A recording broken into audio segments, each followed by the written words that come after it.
From here.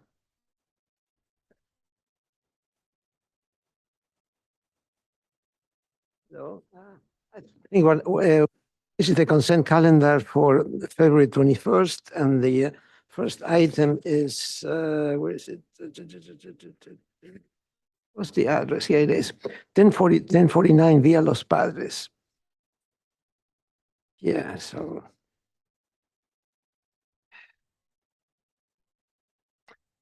Good morning. Hi. Yeah. So did you make any changes to the project since we submitted? Yeah. There you Good. are. If you could pull up A7.1, we just had two comments. One was to break the pitch of the entry roof, Right. which we did. We think it nicely accentuates the entry. So we had put a low sloped roof over the. So what set would that be? Because it's broken up into so many sets. It's hard to figure In out. the architectural sheet. Yeah. Keep going down. When this Going. Probably like midway through the set. A little further.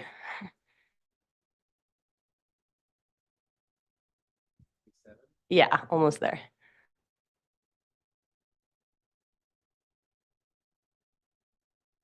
So this is our entry study. You can see in that section, we have a low slope roof over the entry. And we were also asked to restudy the entry columns. So we have a slight cant in those columns. They're slightly tapered to the top, which helps with the rhythm around the building and the massing of those. And those are our only changes, other than we have included full landscape CD drawings with lighting and irrigation. about the stone pillars. There's a comment there about that. Restudy the stone pillars. Yes. They're slightly tapered to the top now. Okay. Yep. Before they were just rectangular. So yeah, in that view, you can see that there's about a 2% slope to the top. Okay. All right. And very good. So how about the landscape? How is that? Landscape has remained the same, just we have lighting plans and irrigation plans, mostly just drip irrigation, and the lighting is all dark sky compliant, down lighting. I looked at the landscape plans. Looks like they're good. Thank you. Great. So you're good to go then. Okay. Okay. All right. Thank you. You're welcome. We have item number 2 by Harrison Design and the 6550 Picasso Road, the church, the Roman Catholic Church. Yeah. Good morning. Hi, good morning. Jennifer Lewis, and this is Father Ryan. Thank you. Yeah, welcome back. Thank you. We will also, I believe, have our landscape architect joining via Zoom, and I'm also prepared to answer questions about that. I have our comments from the project design approval, and we'll start with item C, which was studying the detail of the 2 doors on the west elevation. So if you go to A3.001,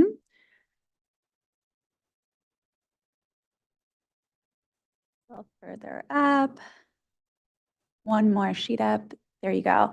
So if you zoom in on the proposed elevation, we've updated the profile of the door surround to Going up a little bit. provide a little bit more Yeah, there you go. space there between. Blow that up. Yeah. Yes, thanks. And we've also included those 2 perspective references as well. We've got a more vertical profile at the top of the door, which allows a little bit more space visually between the The 2 elevation above. large windows. There you go. Thanks. Mhm. Okay, very good. Okay, all right. The next item was to return with additional details on the plans showing representative types of all architectural moldings as well as the tiles proposed. So on that same page, if you scroll over to the material board and zoom in, we're showing above the light fixture the type of tiles that we are proposing on the steps. So if you scroll down a little bit, there you go, the stair risers, we're showing that tile. Mhm. And it is a similar tile used at the Mission. And so we'd like to kind of connect the Catholic parishes here and that Spanish colonial style. Okay, and there was some concern about the moldings, if you're going to Yes. use foam or masonry, or what's the story there? Yes, if you go to A 4.201, in your thumbnails, it's the one with all the grids, the next page down. There you go. And you zoom into the detail on the top left.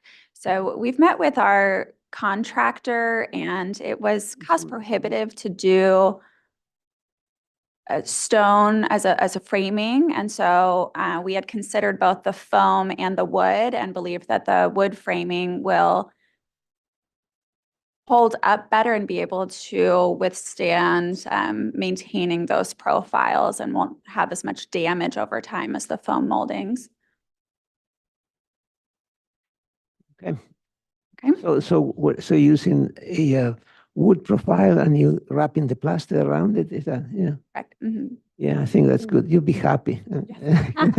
Happier. We think so. We think so. On the 2 pages north of or above those, we've also outlined some additional profiles. So on 4.00, you can see some more profile molding. So we've really started to get into the details of the niches on the tile surround, right? The page before that, page 19. So, Okay, very good.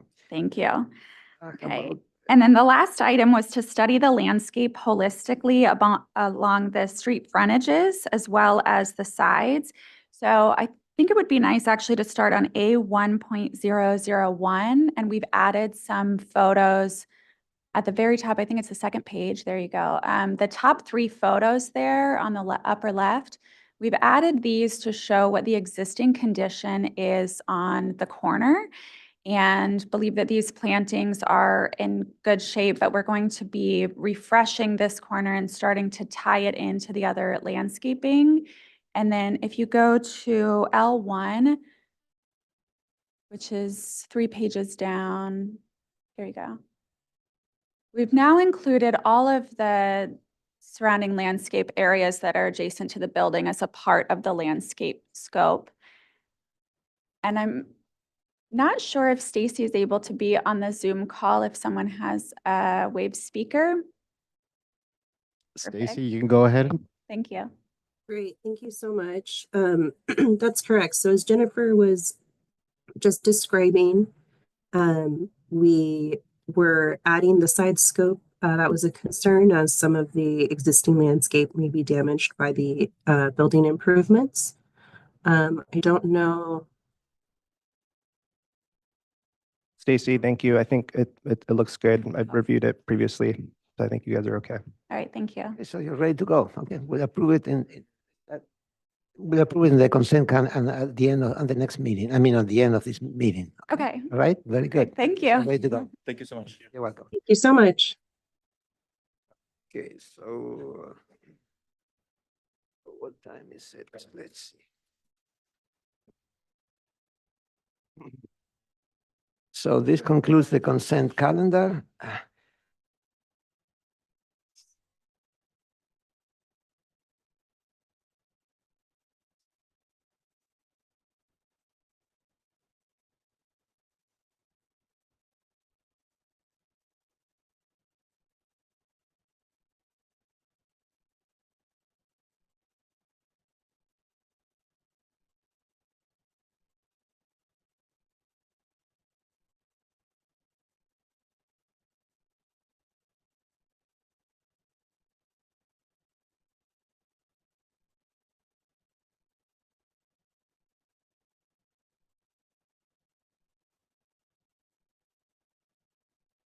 Okay, guys, we're going to start the meeting then. And the first item is, what do we have in the agenda?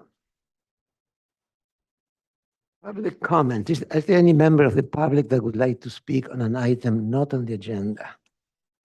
Seeing none, we move to the agenda status report. Jonathan. Yes, Mr. Chair, we have two items continued today. We have item number 2, 25 BAR-0005, Van Setters Accessory Structure, and 25 BAR-00010, SB3 LLC New Barns and Ag Employee Dwellings. Both will like to continue to the March 7th SBAR hearing, and both will require a motion to continue. So that's item number 2, and what's the other one? Item 2 and item 6. 6, item 6. Is there a motion to continue these items? Is there a second? All those in favor say aye. Aye. Motion carries. Thank you. Okay, so we move on to the minutes of February 7, 2025. Can we have an extra copy? Yes.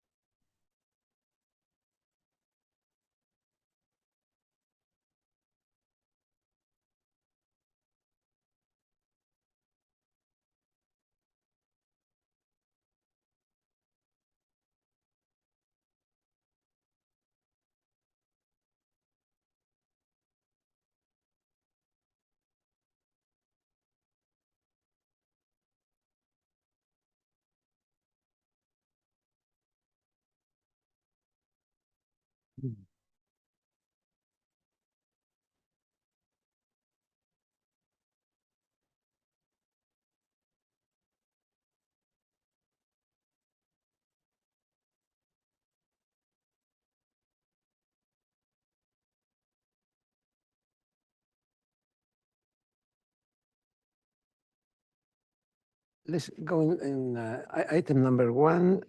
Let's see. Okay, that seems to do. Okay. About number 2.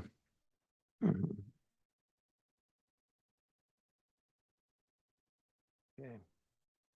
Number, let's see, number 6, Kester Garage.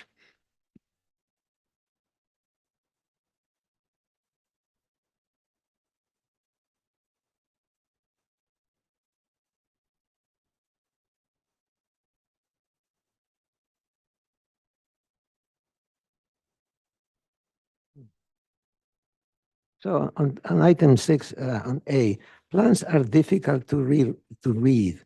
Please clarify what's intended in the project. Just put something, to specify what, it's not our problem that we cannot read the plans, it's that the plans don't show enough. Okay, so is there a motion to approve the minutes of January 24th? Motion by Kier. Okay, second to the motion. All those in favor say aye. Aye. Aye, motion carries. Move on to SBAR members informational briefings. Anything new? Yeah, no recusals today. Not any recusals? No? Okay. All right, very good. How about staff update? Hi, everybody. Gwen Baylor here. I'm up in North County and I'm covering for Joe, who's out today. I don't have any staff updates. Okay, great. Thank you, Gwen. So we move on to the consent calendar. We had, Kira and I review the consent calendar, and we have 2 items that we move to approve as presented.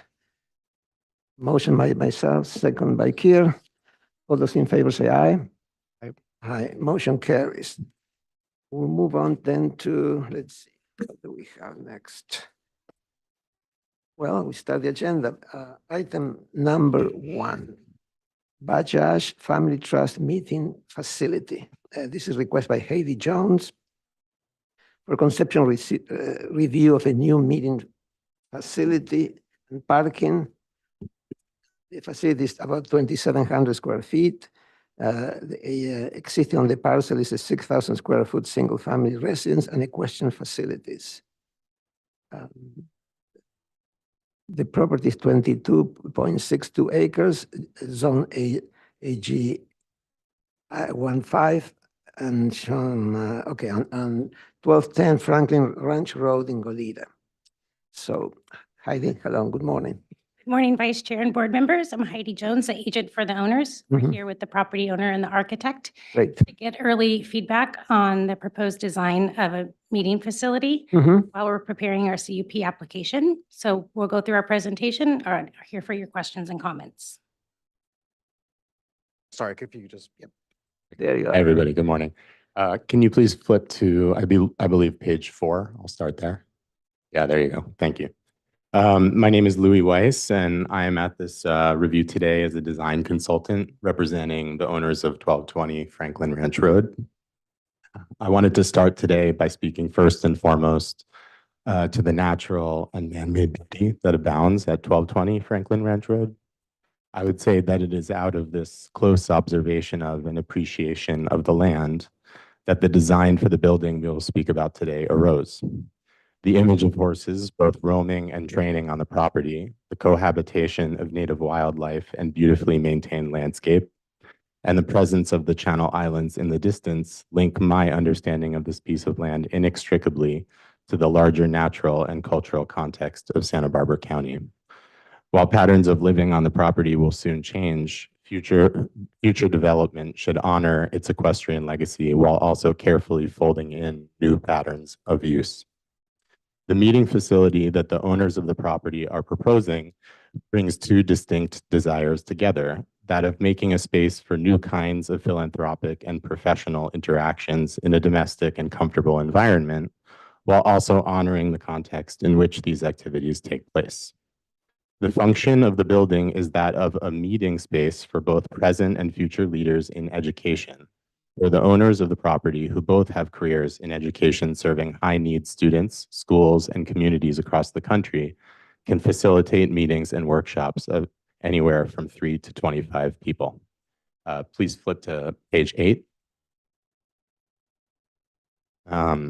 In thinking about the kind of architectural expression that the building might have, we first looked to recent examples of equestrian architecture, specifically in California, where care and attention is given to the spaces of horseboarding and likewise to spaces of social interaction, whether in outdoor covered areas or in comfortable interior settings. Next page, please. We then also look to contemporary domestic architecture in rural environments where the materiality of the house signals clear relationships and empathy with their natural environments, which is a quality that matters greatly to us. Page 12, please. If you can flip a few pages ahead. Thank you. Just to the master plan. Thank you. As you can see in the master plan, the building that we're proposing is situated on the eastern portion of the lot. It's the dark charcoal gray footprint. And the property is situated in an already flatly graded area in what is now used as a horse arena, and respecting the adjacent environmentally sensitive habitat buffer just above it. Page 14, please.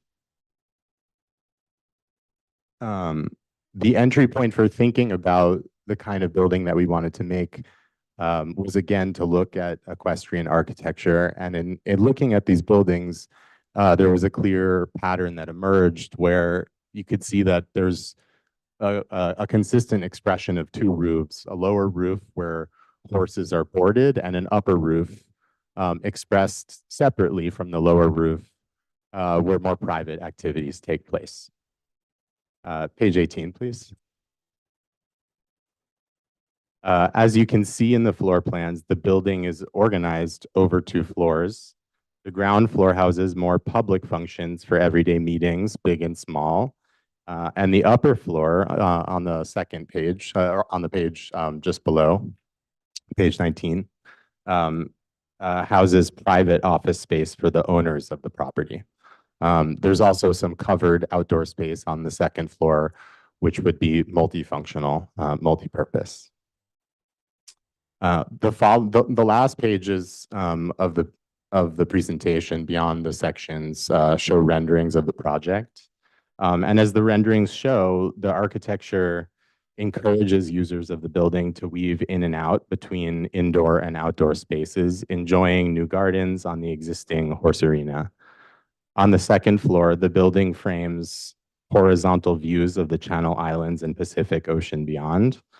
And the stacked double roof and horizontality of the building is in itself an homage to the monumentality of the Channel Island system that forever graces the eye from Franklin Ranch Road. Thank you. Yes, Can you give us sorry, can you, someone pop up, can you pop up, I don't see it in the documents, can you pop up Google Earth? I just want to, I don't know where we are. Sure.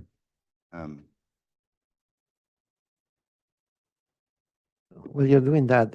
Unless there's something in the documents that has, I don't see any site.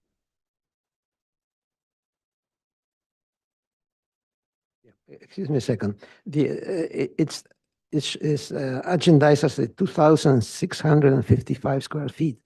So is that both floors or one floor or what? That's both floors. So each floor is 1,000 square feet? The footprint of the building is 6,000 square feet, but conditioned space is 2,600. So there's a lot of covered outdoors. There's a lot of covered outdoor space underneath this roof, which is not going to be part of the net square footage. And which is the property there? Yeah, you're looking at it. That's it. And the red flag is on the single family dwelling, and then the horse arena is just south of it to the right. That's the lighter beige rectangular space you can see. The site, the site is west of Fairview in the foothills.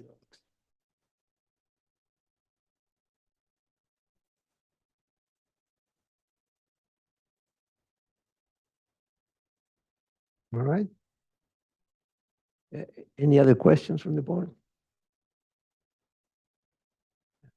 Talking about square footage, right? So we have.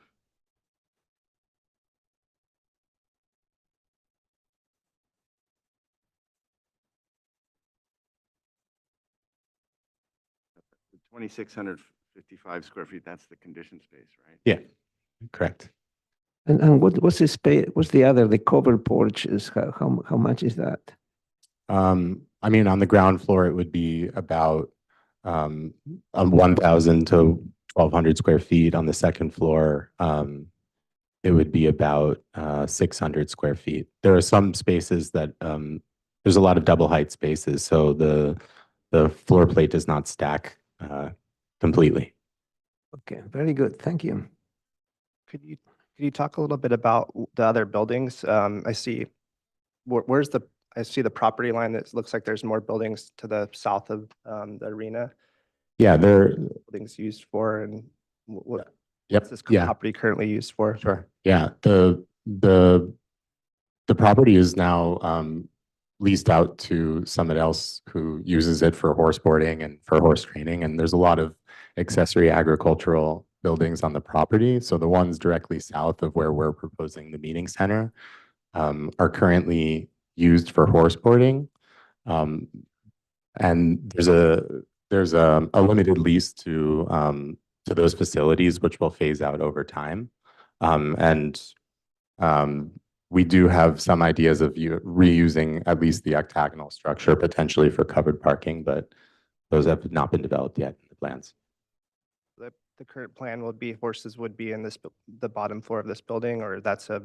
So there will still be some horse boarding on the property, but further south of the meeting facility. Yeah. Last question. Did you guys look at other locations for this barn? I realize you guys have an arena, so it's kind of a building pad. Currently, grading situation would be a lot easier.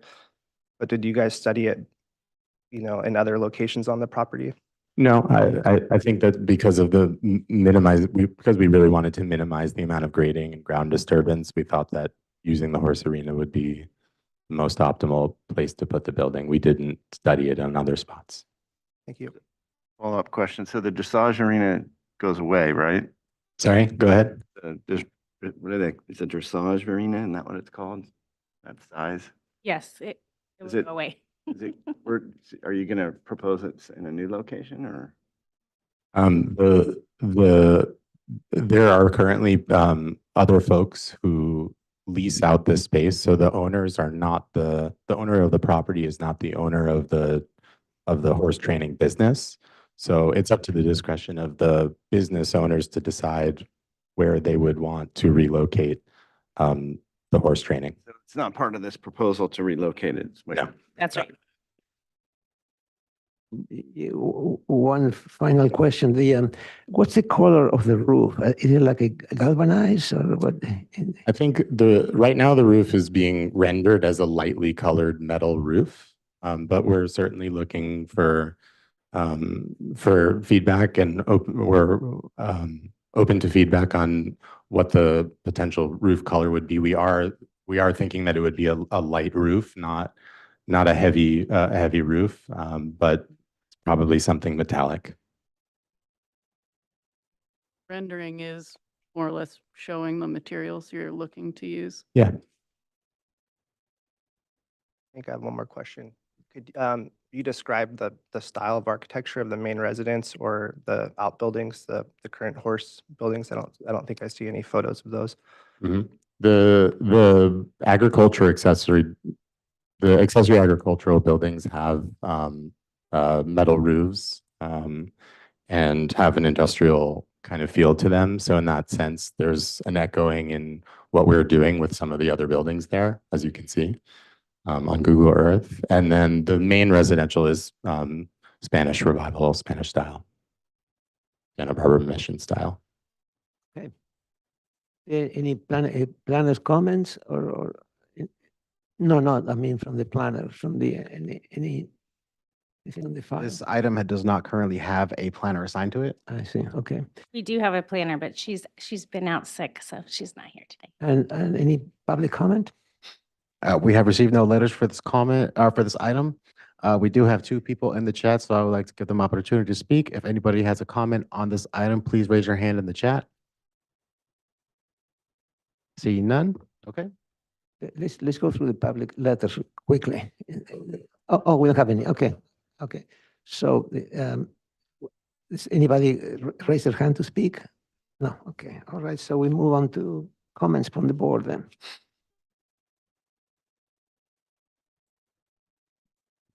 I generally think it's a fine building that you've proposed.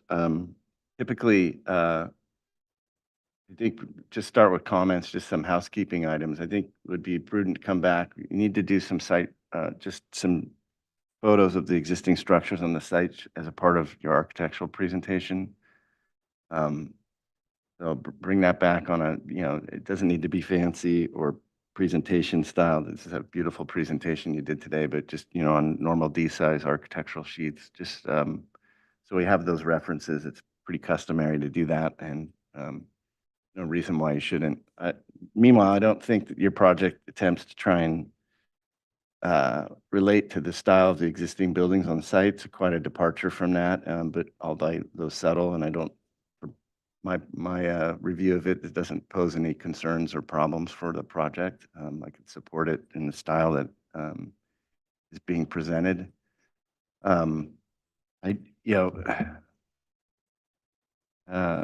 It seems like the project sits in a deeper part of the site. I can't really ascertain that completely from your presentation, but it doesn't appear to pose any kind of obstruction to view corridors. But it's a large building, so the natural concern would be just to make sure that it's in the site properly. So anything you can do to demonstrate that this is well sited in terms of the surrounding neighborhood and what they're currently enjoying, and making sure that we're not disrupting that too much, I think would be prudent. In terms of mass, bulk, and scale right now, and neighborhood compatibility, it seems I don't see any problem at this point. I think it looks supportable, unless I hear something else. Architectural style seems acceptable, and the only comments I have in terms of direction for you is you're going for kind of a lighter touch in terms of your materials. I think we'd appreciate seeing a more earth tone, at least on the roof. I don't really looks like you have concrete and kind of lighter wood, excuse me, finishes on the interior, on the structure throughout. That'll be fine. But at least from my review, but I don't think, if it's going to be a metallic roof, like if you came back with a zinc roof, that'd be amazing. But some board members might want to see it go darker than that. So I think that needs to be studied. So I would say, look for a more earthy tone roof material, and definitely given its appearance, the roof is very significant to the design. So you've kind of mentioned that we're thinking about going with you were kind of vague about whether it's metal. I think it should definitely be like a high quality standing seam metal roof. I don't think there's, especially the way it's presented there, I think this would be pretty odd and to do any other way. And Spanish tile is going to be super heavy and create a bunch of structure that doesn't need to be there. So the light touch and clean lines need to be respected in your design. So metal roof, just come back with definitive information on that. Then I would also say, come back. You're going to have to light this area, so make sure you document how you're lighting the exterior especially. We want to see dark sky compliant lighting. You can go to the county's website to find that criteria. Make sure you put that into your plan so we can move it forward with that. And if there's any specific site work that's happening around the project in terms of new driveways, roads, or landscaping, you should bring that back for more discussion if it's being proposed. That's all I have. I guess I support your project at this point, though. Thank you. Thank you. You actually go to page 22.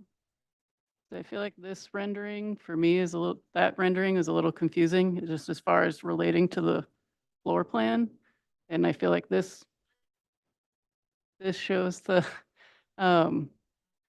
shows sort of the design intent, kind of echo some of Josh's comments. But for me, this more looks like a rendering just really of the architecture itself, not necessarily the materials, which is why I was asking.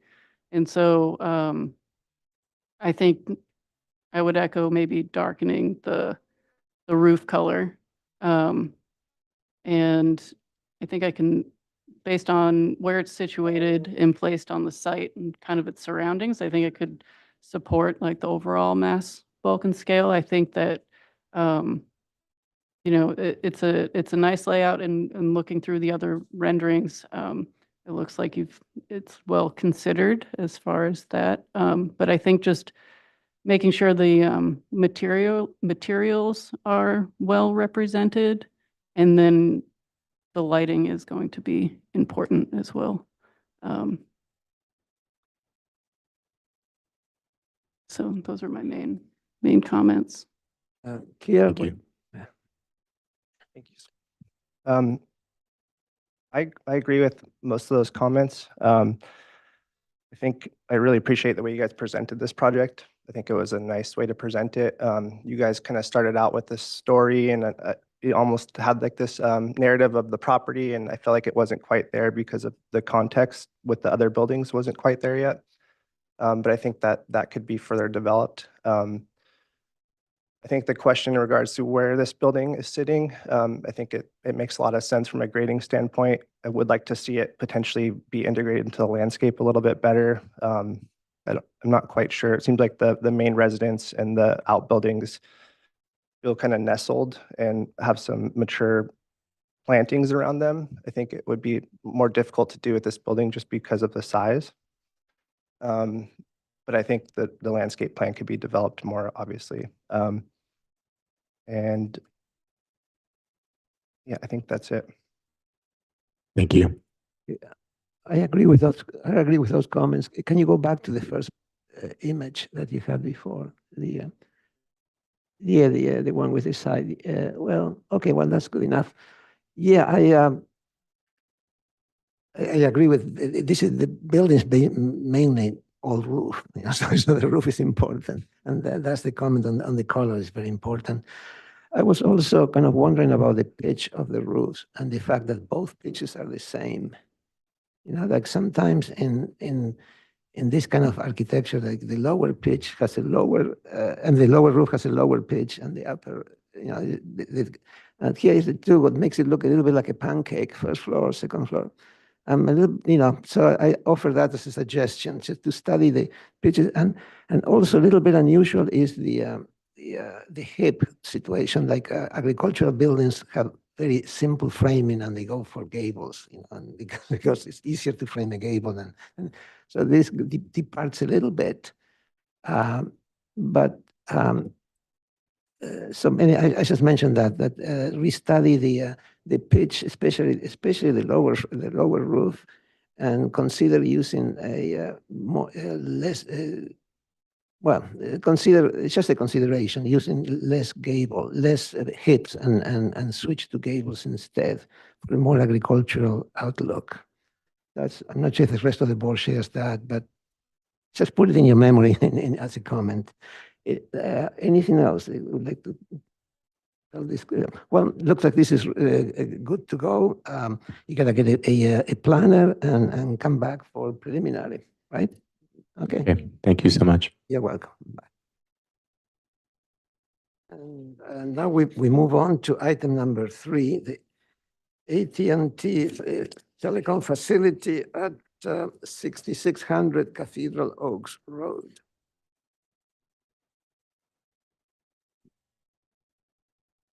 Is the applicant here or online or no?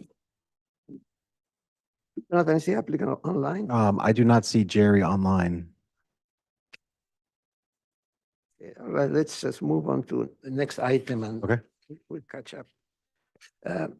MRE 1, single family dwelling.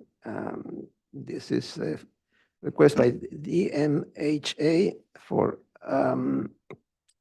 conceptual review of a single family residence of about 7,000 square feet and 9,000 square foot garage, attached garage. The parcel is currently vacant, 2,500 cubic yards of cut and 2,500 cubic yards of fill. The property is 5 acres, zone RR5 at 210 Montecito Ranch Lane in the Summerlin area.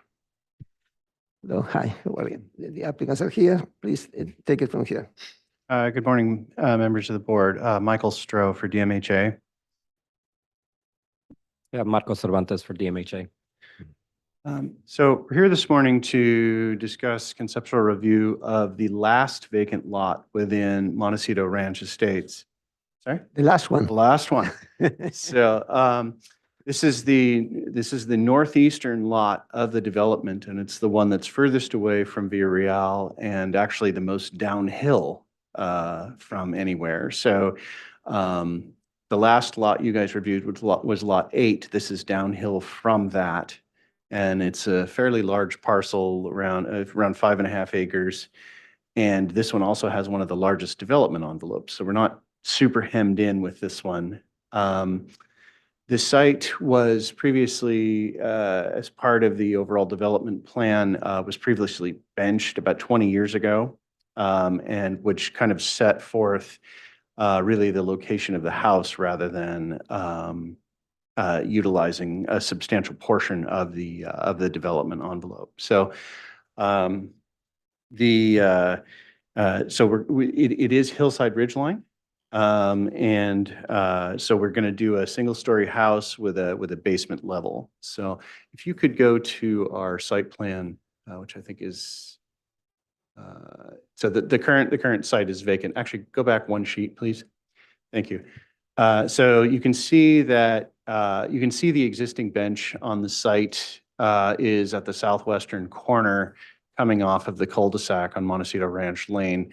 It is relatively flat, but because of the drop-off, we are Hillside Ridgeline, as I said.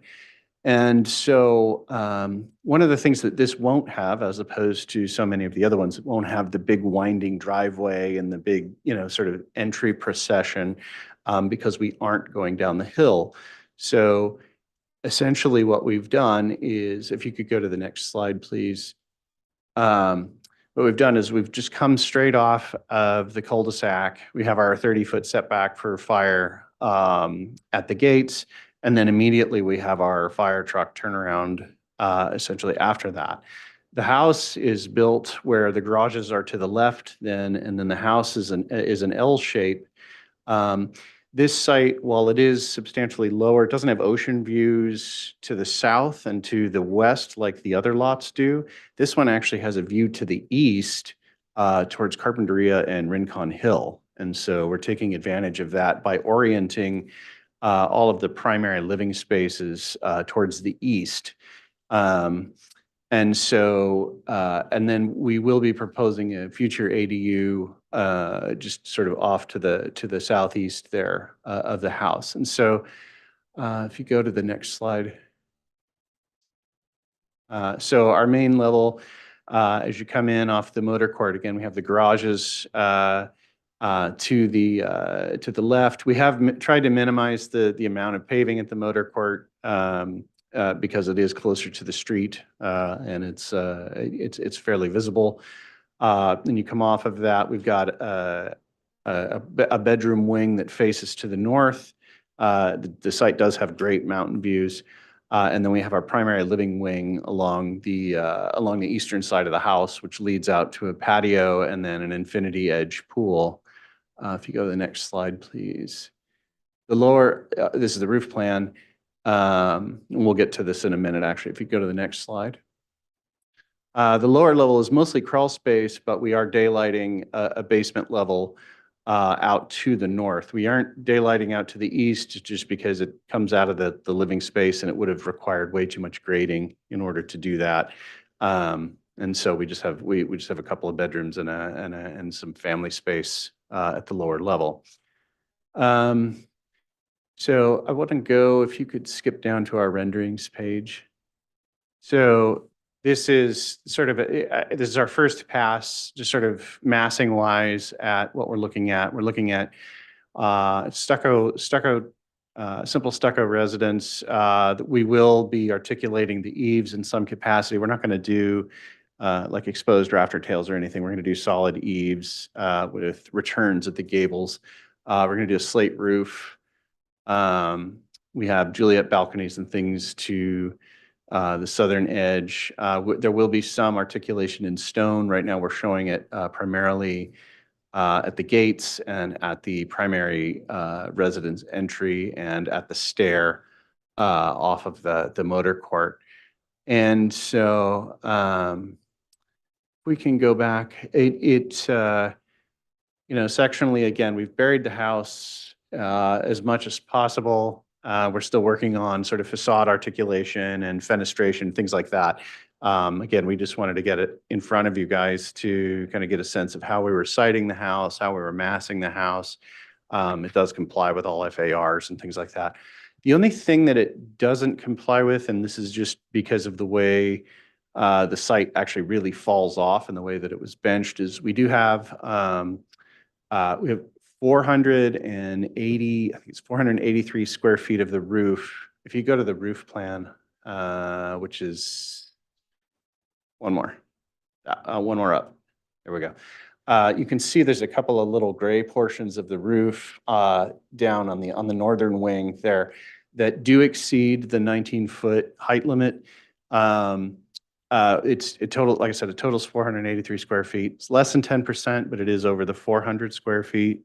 On lot 8, because it couldn't be seen, you allowed over 600 square feet to exceed. And we don't exceed it. Nowhere do we exceed by more than about 22 inches. Most of it's just barely over. So I'd like to ask the board to consider that as part of their review. We will have solar, obviously, and we'll put it on the eastern side so it wouldn't be seen from the street. And actually, that's a better exposure anyway, just given the orientation of the house. And yeah, so we are here for conceptual review. Again, it's a vacant site. It's the last one in Montecito Ranch, and we feel that the architecture that we're proposing is on par with the other houses that we've placed in there. And I mean, obviously, it needs a little development here and there with different pieces. And we are here for your comments. And that's it. So materials are the same, like two-piece mission tile and copper. Yeah, where are we? No, this one will have a slate roof similar to lot 5 and lot 7. But just plaster, no stone, no. Right now, we do have some stone articulation. We're showing it at the 2 gables that pop into the motor court, which is the primary entry to the house, and then the stair that goes down. Elevations. Yeah. See, let's see. Yeah, so I actually you can kind of see it. It's the color got kind of funny in that center gable there on elevation number 3. The center gable that's clad in stone, and then the it should be actually it doesn't really show up. You can see it better in the wind. Yeah, it's in the renderings. And then at the front door as well. So if you wanted to zoom into, let's see. Yeah, there we go, the top right. There we go. So, and then obviously our gate pilasters and things like that. And then we may have some additional areas where we're looking to, because like the back facade is a 2-story facade, it needs a little help still. So you have like boxed eaves, is that what you're, because of fire and? Yes, yeah, we don't want to do rafter tails on this one, and we want to box in the eaves. Is it plaster?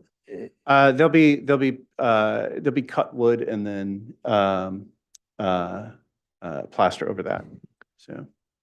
Right. And another question, where do the 2,500 cubic yards of cut and fill go? Where are you leveling or are you raising the pad?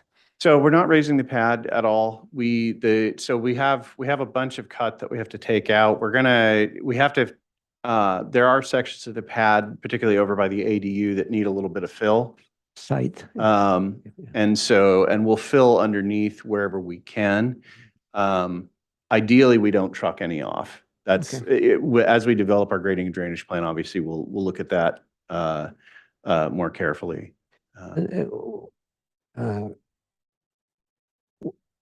So we have to make a finding for the roof exception, right? Is that, yeah. That's what I'm asking, just so that we can move. We have submitted for our coastal development permit, and that's one of the things that the planner will ask for. So are you on 16 feet or 19? So hillside ridge line, we get 16 feet as a baseline, and then we get the extra 3 feet for the pitched roofs. And then we have, as I said, we have 480 square feet that does exceed that. Very good. Other questions from the board? Is there, on the north, maybe we can go to sheet 8 or 9, I think. Maybe 8, actually. Okay, actually. If there's no livable space underneath the pool deck on the north. No. Is that, that's a retaining wall, you guys are filling up against that retaining wall there? Correct. Okay, that's it. Okay, who would like to start? Oh, I'm sorry. Are there any members of the public that would like to speak? Did we get one speaker slip for this item? This. And if anybody else had any speaker slips for this item, please turn them in if any are out there in the public. Carolyn, when? I cannot read the last, what does it say? Carol Wynn or something? Is Carol Wynn here? I saw her earlier. Anybody else? Are there any comments on the online?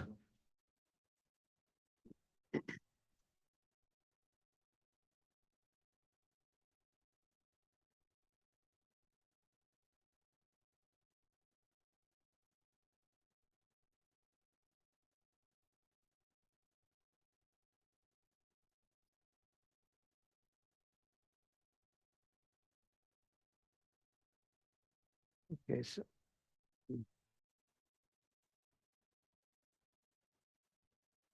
for Witness Street, okay. Okay, very good. But anybody else? So No no, public comment on this item. no planner comments, right? No planner comment, or Very good. we do have the planner online, but I don't know if he has any comments. None at this time. Great, thank you. Okay, Right, some board comments. I guess I'm going first today. Please, better pay attention. Generally, the proposal seems just fine. Just a couple of comments for me. So I'll start by just saying, I think the mass, bulk, and scale of the project seem appropriate. Architectural style seems appropriate to the neighborhood.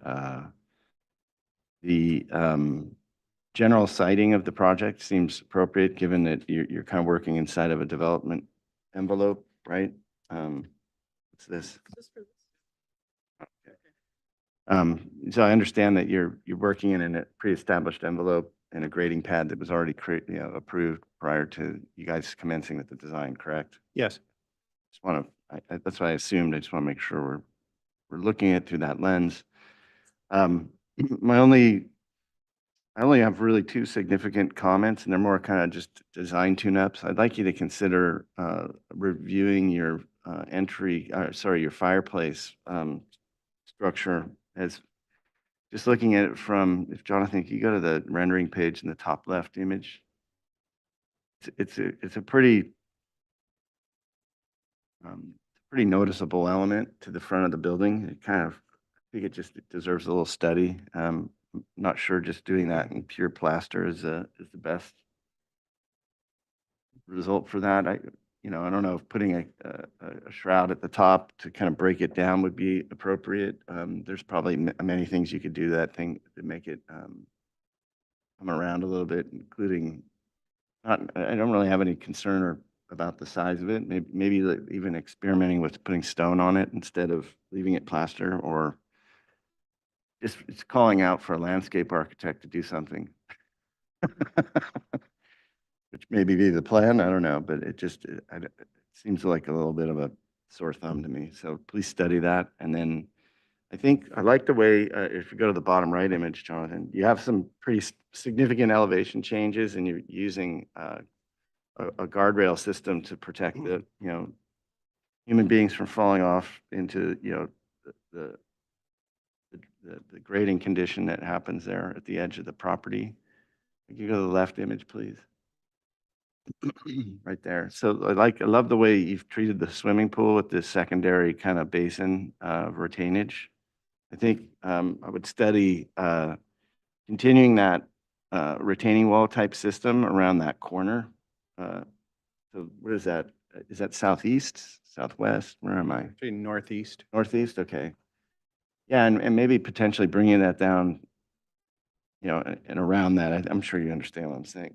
I think I know it increases the amount of development and footings and more disturbance on site. But even a soft retaining wall using like a soft material that has landscaping integrated with it, I think would be a better solution. Just hearing that. Well, obviously, that's a pretty. I'm getting in your business at this point if I'm talking about that level of detail, but it seems like it would be an improvement, and not something, not that I would stand against any of your project for that particular element, but at this stage, I just think it's worth a comment. But the fireplace, I think, does need a little bit of care because it is really public facing and should be looked at. Anyway, the materials look appropriate. The palette, and I'm going to defer to Kira on landscape. Thanks. Nice presentation, as usual.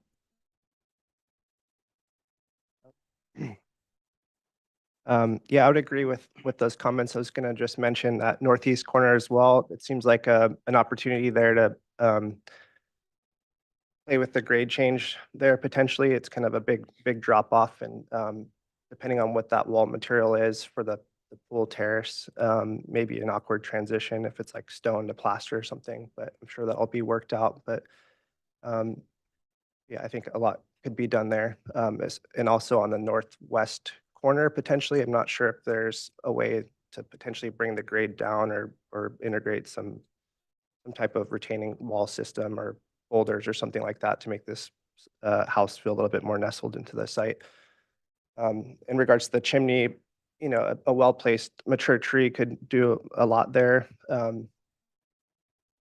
won't comment on the architecture too much. I think the other comment is just, you know, I'm pretty sensitive to the fact that this development is pretty exposed in Summerlin to a lot of the neighborhood, especially up kind of like Whitney Ave and those areas.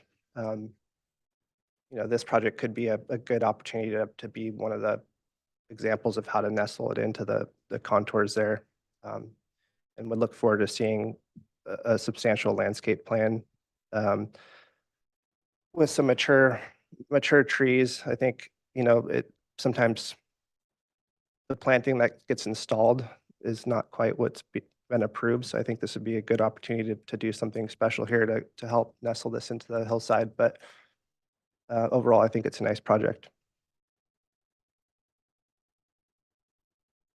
Cool, a lot of those comments, especially at the entry, just articulating that fireplace and whether it's stone or adding metal shroud at the top, just taking a look at that. And then if you can go to sheet 9 and zoom it. So, and for this north elevation, you had mentioned still needing to like articulate some of the facades and I think with this one being 2 stories and even the comments with that retaining wall to the left, just looking at maybe how you could break up this elevation, and maybe there's a material change or maybe there's just some kind of articulation to the elevation to get it sort of echoing the comment about the landscape, just kind of sitting into the landscape a little bit better.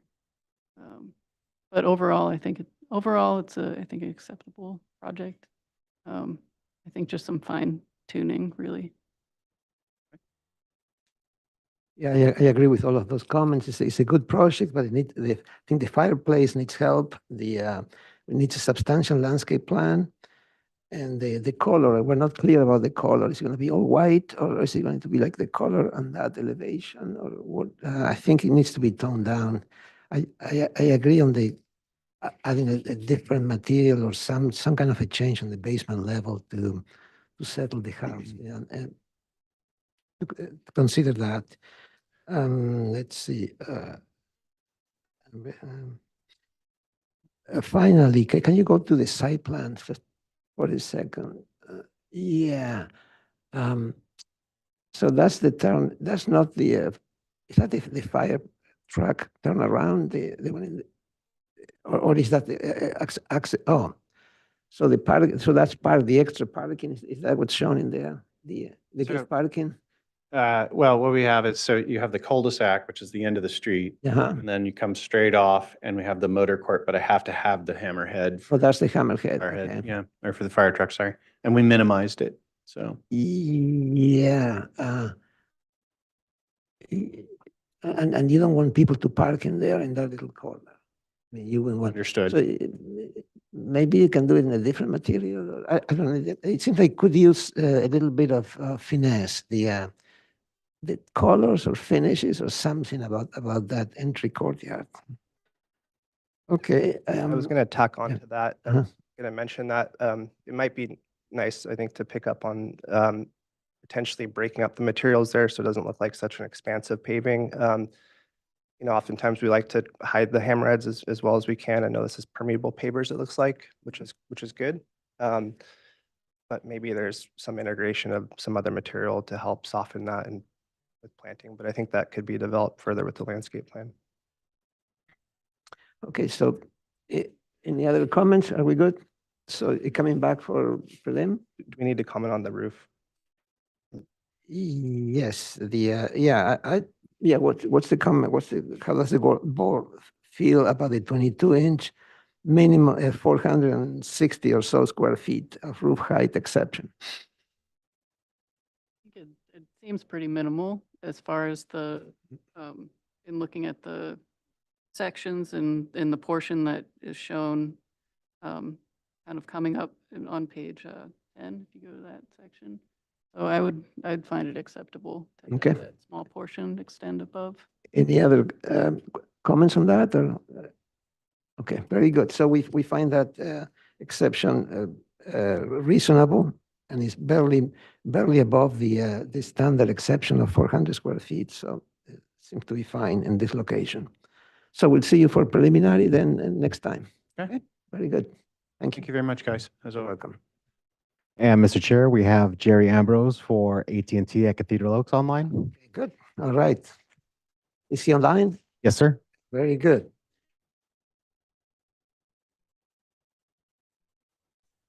So that's Hello, item can you hear number me? 3. Yeah, so we're on AT&T Tier 3 telecom facility at 6600 Cathedral Oaks Road. And we have a few comments. Let's see. Can you hear me? Yes, we can. Yes, we had Okay, the I'm comments sorry. were to restudy the tower design. The board is split on the potential design. A majority of the board is supportive of the equipment placed on the pole without a fake tree or water tower concealment. However, the applicant must include planted trees for screening. So we had a split vote in there. So what you come up with? Jerry? Hello, good morning. Yeah, there are actually some photo simulations I submitted that provides a number of alternative designs.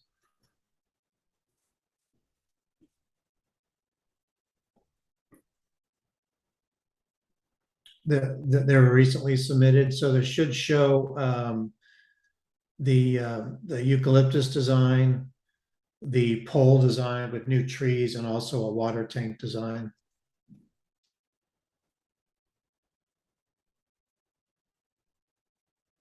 Yeah, there's the water tower, water tank design. And then the other one would be the faux tree that we had originally. And then this one would just be right there. That would just be like a regular pole painted green with some new trees in front. Yeah, if you zoom in, you can kind of see it looks, you can see behind there. Yep.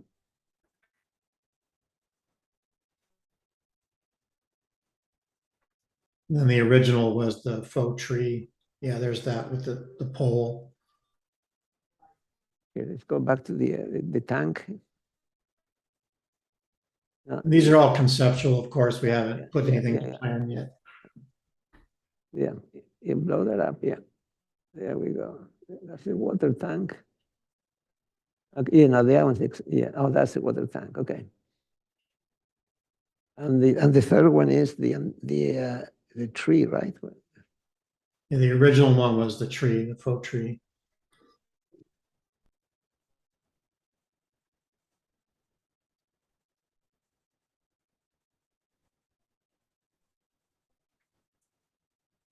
Oh, Do you have access to the original simulation?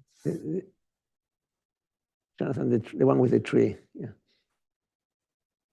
From the last time this was heard, sorry? Yeah, there was a photo simulation of that originally. Okay.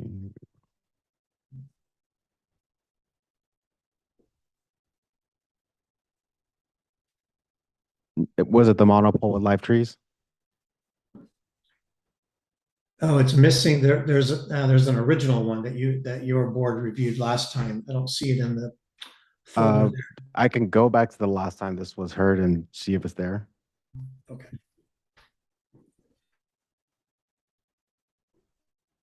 You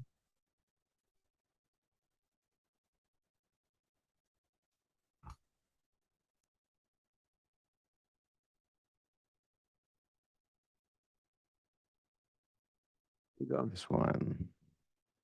There we go. They look like an ice cream cone, but without the ice cream. Okay, so we have A, B, and C. Anything else for us to look into in the application? Those are the three options that kind of came out All of the right. last Very good. meeting. So. Okay. So it's up to us. That's a question for the water tank. Does it cover the top too, and it doesn't affect the functioning of the tower? Is it like protected on top, fully enclosed? It can be open or enclosed either way. Okay. Thank you. Sometimes we put a like a sloped, a small sloped roof on it. Yeah, there is all some kind of a plastic material, and the transmission goes through, right? Yeah. Mhm. Okay. Up to the board. Josh, you always have strong opinions about this. Oh, just a little commentary. There's a eucalyptus tree abomination that we approved, unfortunately, years ago, that I actually went and looked at the other day, and I noticed that some birds nested in it. So now it's white and covered in feces of birds. It looks even worse. And all the trees around it were removed. So now it just stands there alone, covered. And it makes sense, like leaves fall off trees, trees grow. So, things happen. But a plastic tree just sits there and gets uglier and uglier and uglier. So for those who tune in and watch the SBAR every Friday and listen to me rant about these horrible fake trees, I thought I should bring a little evidence forward if anybody wants to see what I'm looking at, but I've always struggled with that. I just think they're problematic. So seems like from there, we've approved windmills and other appropriate structures in rural areas. It's easy to kind of find these little vernacular things. I will just say I prefer a water tower with no water in it to a just, kind of a weird plastic tree any day. I think it in some cases, and not all, it actually provides a nice alternative to what else would be there. So I'm supportive of the water tower and appreciate the effort it would take to build that. And I think longevity wise, it'll just blend into people's conception of what that hilltop looks like. And if it prevents another one of these abominations of fake trees, I'm all for it. So I could support that easily. That's where I'm at.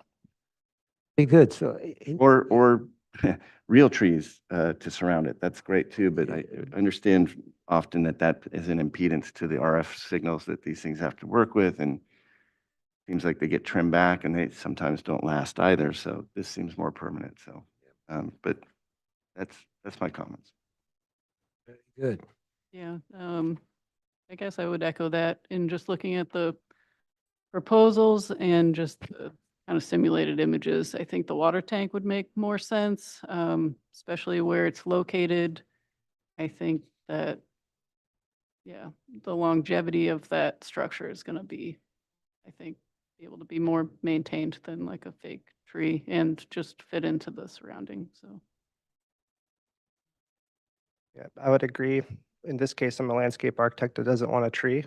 I think that the water tank would be a good solution here, more permanent solution. So I'd be in support of the water tank out of the three. Okay, very good. Seems like we have consensus. So we'll move on with the tower. The board supports the water tower. And then next time you bring colors and more details on it. Okay? That will be for. Okay, thank you. That will be for preliminary or, yeah, so we'll agendize this for preliminary, maybe final, if you bring all the information, okay? Good enough? All right, thank you. You're welcome. So we move on to, let's see, what do we have now? Item number 5, 2519 Emerson Street. This is a request from Clear Architecture review of a 48-foot breezeway, 73-foot square foot entryway, and 770 square feet addition. With single-family residence, there's a variance, a request for a variance to the front and rear setbacks to accommodate the proposed additions. On the parcel exists an 1155 residence and 449 garage. And no yard, no cut and no fill. The property is 0.16 acres, zone 781, and in Summerland. Okay, do we have an applicant here? Yes. Hi. Yeah, my name is Alex Topaz. I'm with Clear Architecture, and I'm here with my colleague, Michael Bazio is also here with Clear Architecture. If we can start on the third page, I'll give you an intro on what the existing house looks like. It's a 2-bed, 2-bath house with a 2-car detached garage. There's a deck on the south side, and there was, when the owner purchased the property, this structure on the southeast corner, it appeared to be the framing of like a greenhouse, which has since been taken down. The owner has a young child and another on the way, and that was dangerous. It was kind of falling apart. If you can go to the next slide, please. This is the neighborhood context.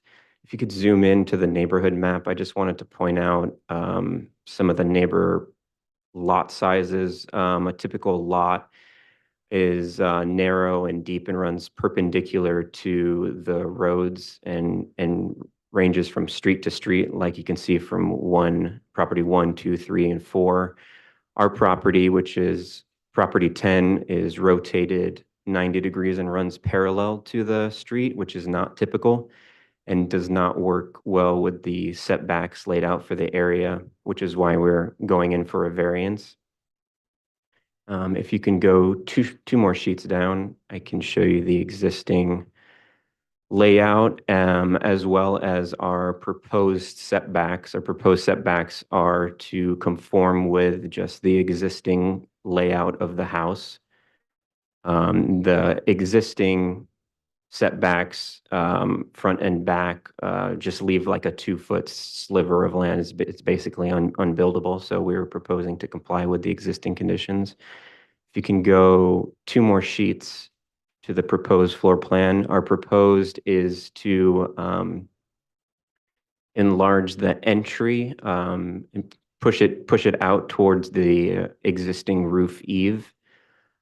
We have a laundry room and pantry that's connecting on the west side of that 2-car garage. And we have a new master bedroom suite as well as new guest bedroom and bath.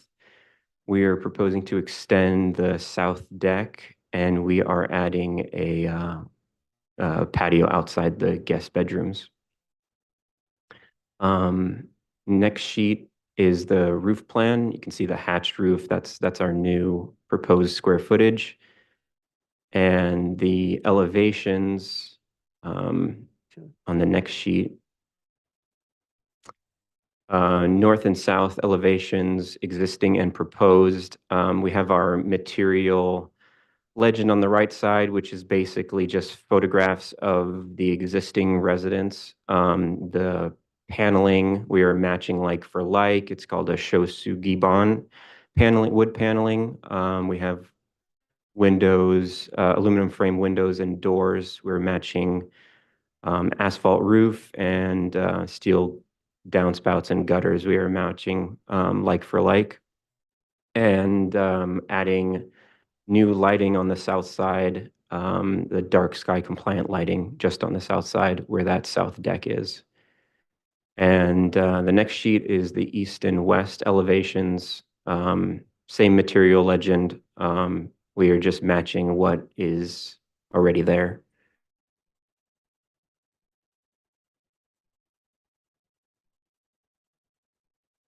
Very good. Is that it? That's it. Thank you. No landscaping so far? No landscaping proposed, no grading proposed.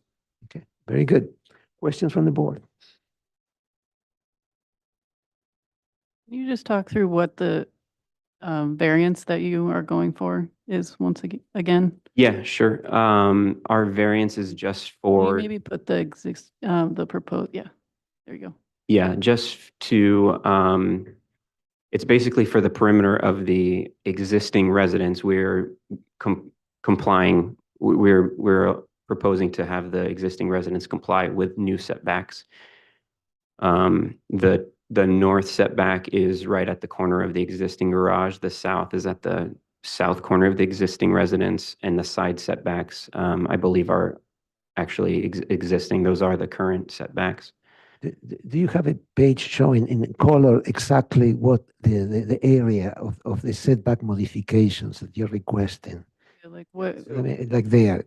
how it relates to the. Yeah, the so what is existing- currently the yeah. existing setbacks? So I can explain it. It's pretty simple to explain. So if we took the current legislative front setback and the current legislative rear setback, we would have like 5 inches of buildable area. Because the front yard setback, I believe, is 50 feet from the center line. So do you have a drawing that shows that? Yeah, We need a drawing showing exactly what you're asking for. yeah. Because it's a request and it has to be processed, you know, you cannot just wave your hands.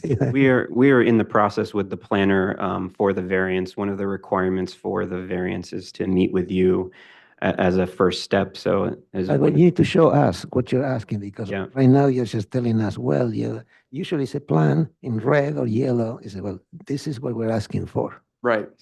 Can you, going, I mean, It seems like basically you're saying that the front and rear are gonna meet more or less in the center. Right, that's correct. Yeah.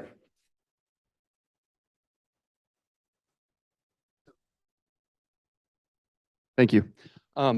So essentially from the center line of the street to the 50% or the 50-foot mark ends up landing about right here. And then I think it's a 20-foot setback requirement. So it accommodates most of the lots that run street to street, which is typical of Summerlin. But for this lot, because we're oriented the east to west location, that means that we get this much actual space to build. And so that's why we're requesting the variance.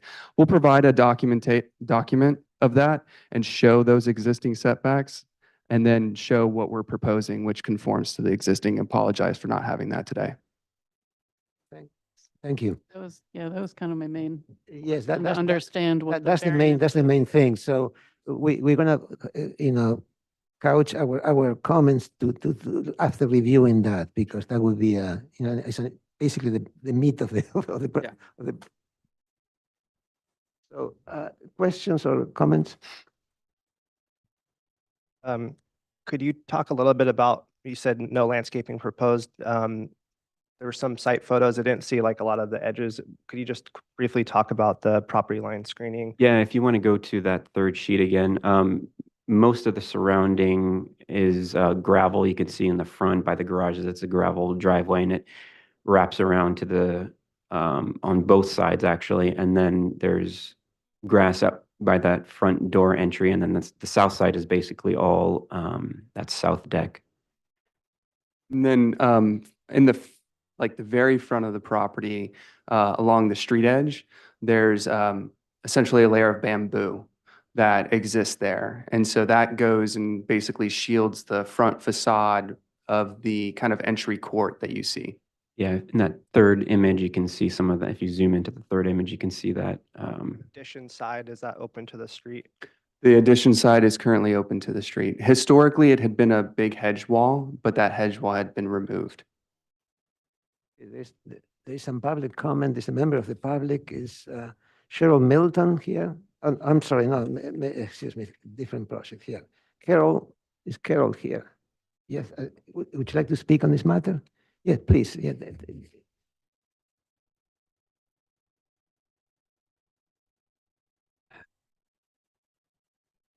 I haven't done this before. So Great, what okay. do I do? Can you hear me? Okay. Hi.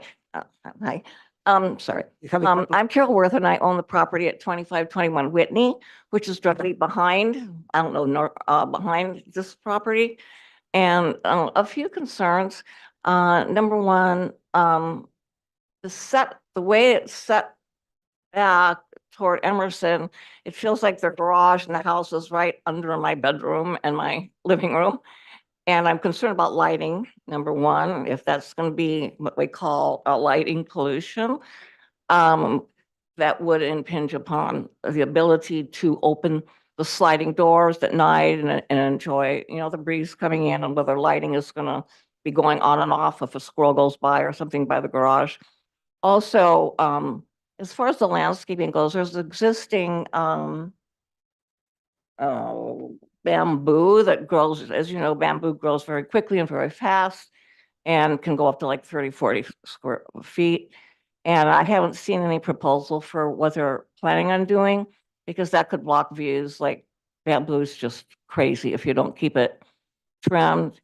And also they're changing the height elevation a little bit. Like it was pitched roof and now they're asking to do flat roof across, which would block the view a little bit more. I am concerned about the setbacks because it really intrudes upon the people of the south and the north. So I mean, I'm saying the setbacks have to be like what you're saying, like 40 feet where they have like 5 feet, but I think the setbacks are a little extreme. When I talked to our representative, Mr. Lee in Carpinteria, he was saying that this is considered low density zoning and that for the square footage of the lot, the maximum square footage to be built on a lot that size is 2268 square feet. When you add all the square feet that they're proposing, it comes to 2495 square feet, which is over the amount allowed for this lot size, even though it might be an irregular lot. So there's also a lot of trees. I'm not sure how much belongs to them and how much belongs to the city. I mean, we're in Summerlin. We're kind of in no man's land. We're in the county. We're not in the city. And it's hard to know who protects our property values. And I'm concerned about my property value and also my ability to enjoy the property, considering I have this garage and all this stuff almost in front of my. Ma'am, Yeah. that was 3 minutes. Well, Wouldn't mind, that was 3 minutes, so if you wouldn't mind. Okay. Finishing, or if you want I to. just have one question. Can you just point to where exactly your property is in relation to?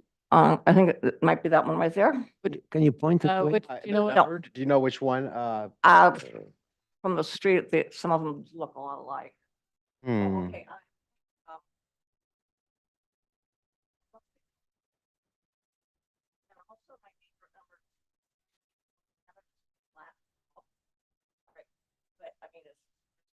Okay.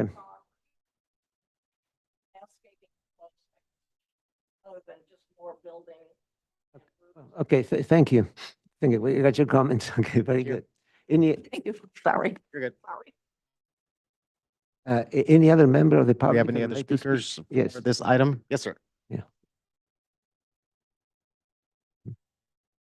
Oh, yeah, that's a different one. Okay. It's not for the- Okay.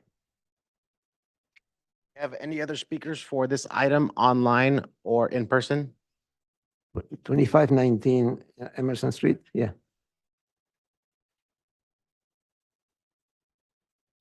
So those are for the items. Those are for items 7 and 8. Okay, very good. Any items, anybody online? Okay, we'll close Close the public. public speaking period. Yes. So comments from the board. Who would like to start? Would you like to go back to the site plan or the elevations or what? Yeah. One of the things I'm trying to assess from your documentation is the downslope appearance of the existing house. Let's see. Is it, Well, the drawings represent a house sitting on a kind of a flat site, and then I believe it drops off, so But the elevation, There's a, to the hold south. on, hold on. Oh, sorry. We're gonna make comments, then if you want to address the board, you need to address the chair, and then he'll open up your speaking time.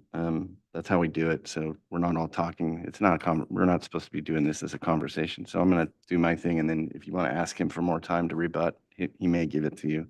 Mhm. But we're just gonna make comments here, and then we'll go from there.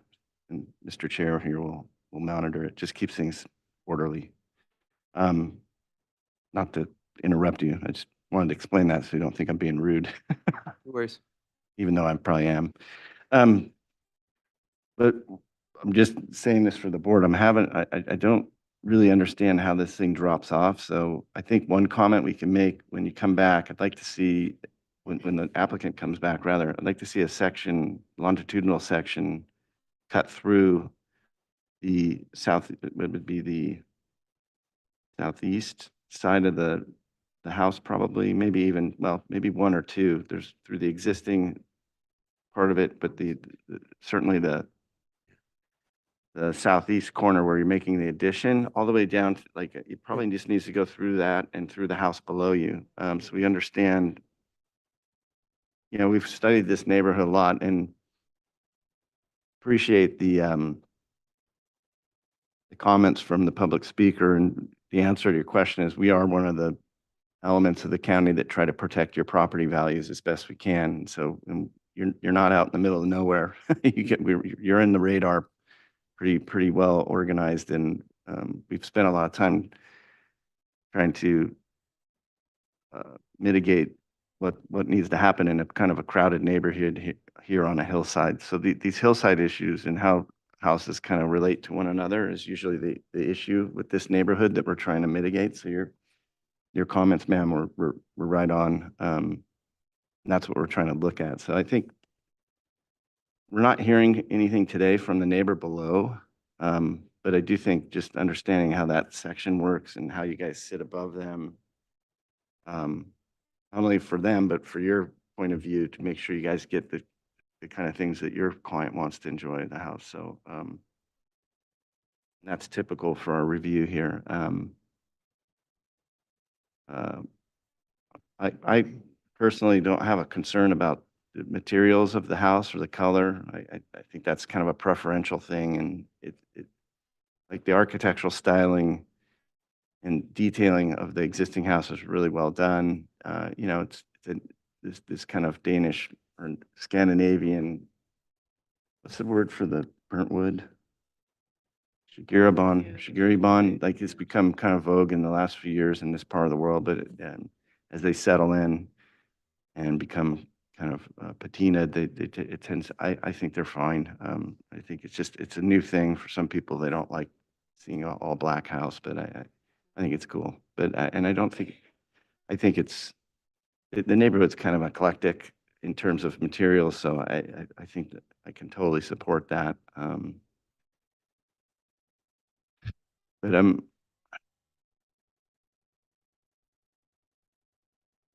I'm kind of struggling with how this house sits and what these additions do. They seem minor.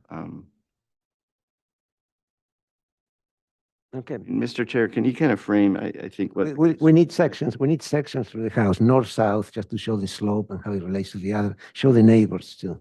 Okay? All right. I mean, how much do we want to dig into this until we see more information about the variance that's being asked for? I think that's good. I think your comments they talk about the quality of the architecture, the style and so forth. And now we need to figure out. I think probably mass, bulk, and scale are appropriate too. Like, I think it's a generally supportable project. I just need to understand the site conditions more. And I need to understand more about how the setbacks work, because there's some concern about where your guys are encroaching. And I heard some comments about maybe some landscape screening. New houses tend to be laid bare, right? And then the landscaping kind of fills in and creates more of a settled in look, and maybe some comments from the landscape architect here to help us with that. But I'll end it there. Sorry for the long winded. No, that's good. Okay, Amy, why don't you go first with the architecture? Yeah, I guess just in addition to the site section, so that we have a clear understanding of relationship to the site, but also neighbors and even indicating screening and maybe where it's existing, like where it's located or and maybe what's being proposed, but also having a clear document of what the setbacks look like currently, just based based on that spacing and how it relates to the property. And then we can see sort of how you are modifying it. That would help us make that determination. But I mean, I support the style of architecture and, but just, I think the site conditions are something we need to understand further. Thank you. Are you on? Yeah. It's a pretty straightforward project from what I could see. I could support this. I would agree that I think there's some more information on the plans that need to be put on there in regards to existing plant material, particularly hedge material around the property, and the frontage on, is it Emerson? Emerson Street, the north side. You mentioned there's an existing hedge there. What else could go back in there to, so that whatever the neighbors are looking at. I think that could be nothing crazy, just a proposal for planting would be good. And I might just also add just like an actual photo from the street to see sort of, because I think the first image is you're on the property. So maybe from the street as far as what the neighbors see. Is the planner online, Kathleen Volpe? Is she available? Yeah, there was a comment about FARs. I forgot where we are on, do they apply to this project? Hi, yeah, Kathleen Volpe. Yes, the FAR, the Summerlin FAR does apply to this project. And I believe last time I looked at the calculations, they were within range. Okay. With some, like the garage is calculated at a little bit less than habitable space. With all that being worked out, it was within the Summerlin FAR range. Okay, very good. Thank you. Mhm. I agree with all the comments made, and I think with the additional information, maybe you can come back for preliminary design approval. Okay, make sure you bring those sections and clarify, because we need to defend our action of why we waive this encroachment, and we need materials. This just show what's existing and what's proposed with colors. You know, this is allowed, this is encroachment, existing encroachment, this is further encroach, so forth. Okay, with areas, so many square feet and so forth. Okay, very good. We'll see you next time. Thank you. For preliminary. Okay. So next item is item 6. Oops, oh, that's right. Okay. All right. So we go to the Tatman New Residence A. So we have A and B, and okay. So this one is at 1189 Edgemont Drive in Mission Canyon, and we saw this one in October of 22. November of 22, December of 22, and March of 23. Kevin Moore is here. You look a little bit younger now. More gray hairs. Okay, so we have all sorts of colors. Let's start with item number Residence A, right? The comments were the mass Vulcan scale are acceptable, the materials are appropriate, and the sandstone wall is appreciated. And this is split board. 4 members believe the applicant has responded appropriately to previous comments, and 3 members believe that additional space between the 2 residences is necessary. These members requested that the second story also be stepped back. Then the next comment, study opportunities to further soften buildings and break up facade, longer eaves, particularly where there's space to do, such as the south elevation.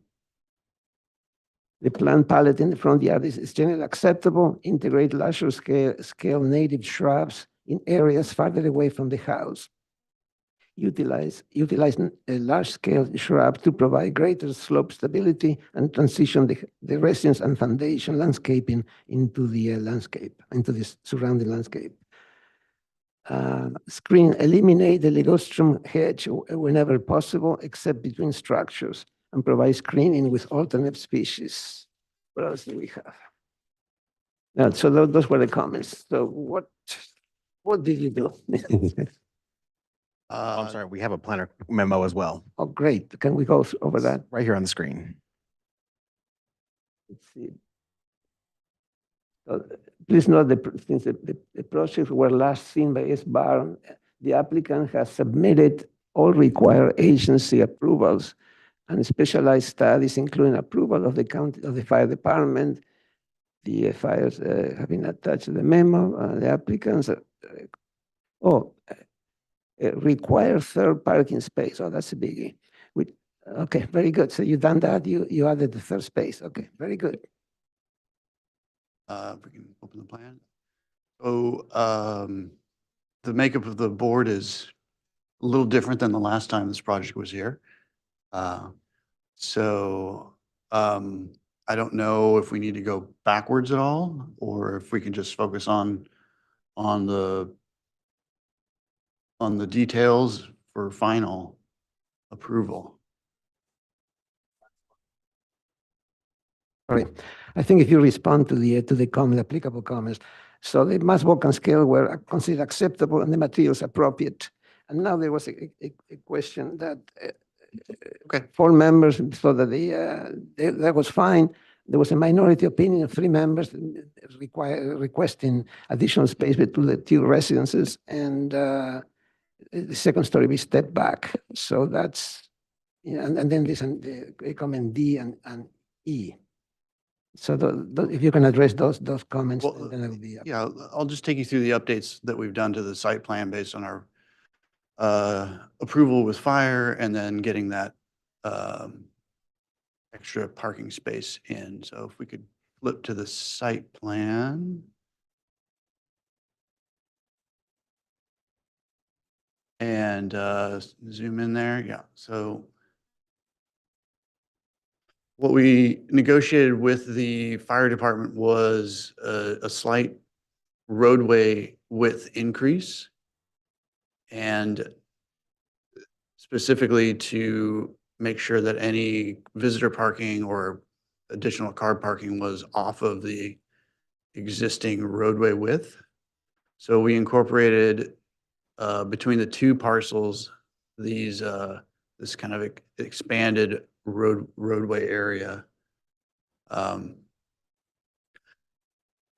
And so that's just a little tweak to the site walls and sequence on the street. Other than that, the site has remained the same. We've added the footprint of the adjacent parcel proposed structure there just for reference, so you can see how they relate to each other. And we can go to the elevations. I believe there was a comment about making the eaves deeper. So back one sheet. So we've expanded the eaves to the point that we can and still meet all of the setback requirements, et cetera. So it gives a little bit more shadow on the glass, a little bit, and make sure that all the windows are recessed, so we get a nice shadow line as well there. Materials are the same as proposed, and we have additional details now, if we want to look at those. And scroll down to the detail sheet. So these are kind of the typical roof, window details, and siding transition details. And we have a parapet detail there for you as well. And some others there. Then if we wanted to go to the landscape plan, because there were a fair number of comments there. It's the irrigation plan. So if you go down a sheet, there we go. And I think the next sheet is no, that's previous sheet, sorry. We can just zoom in there.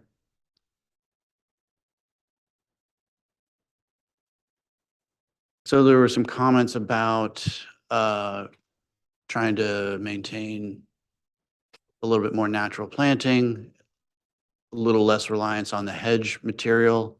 We still want to have some privacy in between the two parcels, so we still have a little bit of a hedge in between.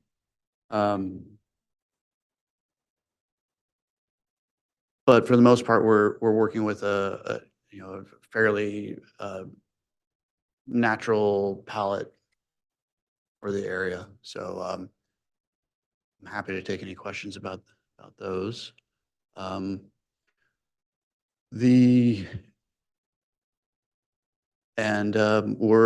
think we're ready to proceed into building department once we get past our final approval.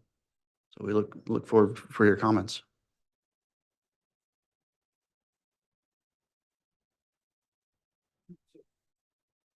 You did not step back the second story, right? You did not. Well, there's just due to the nature of the slope, there really isn't a lot of room if we step the building back, it has the effect of increasing the height in section, which we're struggling with meeting the zoning requirements for the hillside. There's a max height from ridge to bottom of building. Mhm. And if we were to take that and slide that back, it also, because of the grading requirements for the driveway, and we would have to also bring that height up, which would violate the height limit.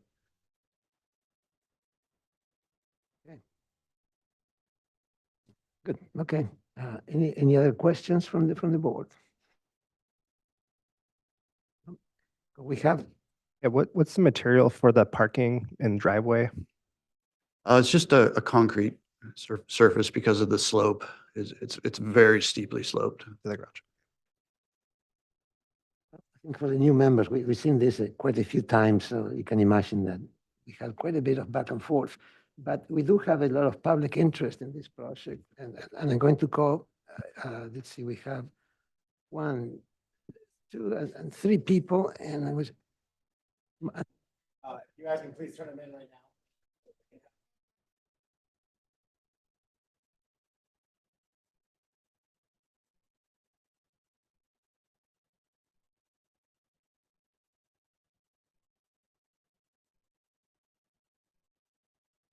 I'm going to set up 2 minutes for each person, and we start with Cheryl Milton, please. Oh, okay, okay, okay.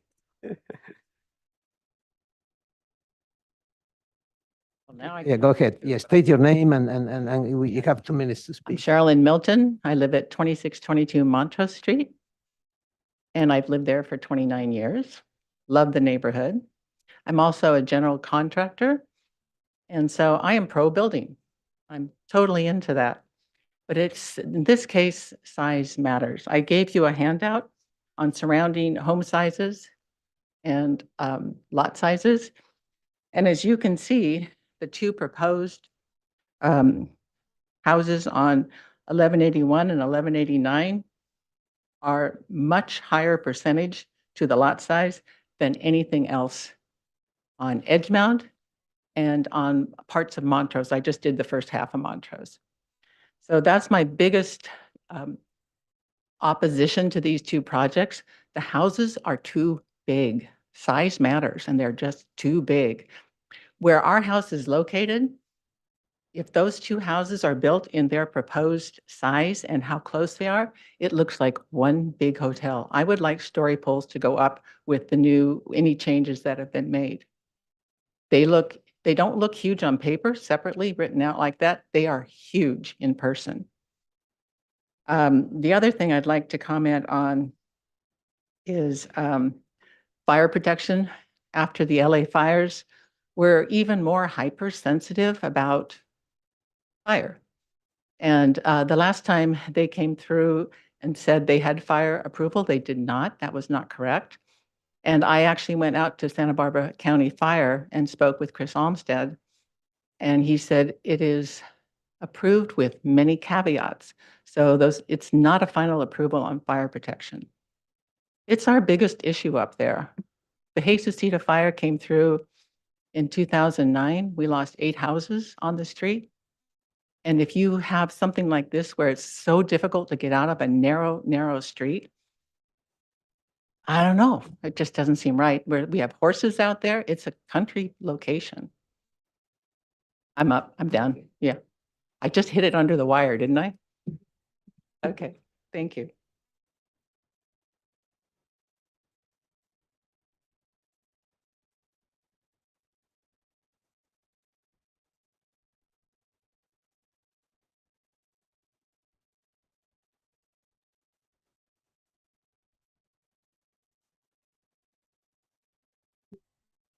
Hello, my name is Virginia Walliver. I live at 1173 Edge Mountain Drive.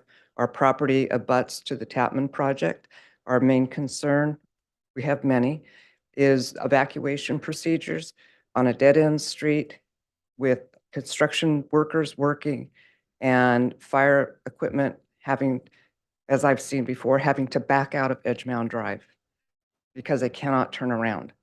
When they assessed the property a while back ago, the fire department came up and they, because of parking restrictions that were there, cars already parked on the side of the road, they backed their truck down. And we burned in the Jesucita fire. We've evacuated our property numerous times. People come up to look and block when the water department actually used an acetylene torch and 6 feet of brush and caught the hillside on fire. We actually had to evacuate and I couldn't get out of my driveway because looky-loos had come up and I couldn't get out.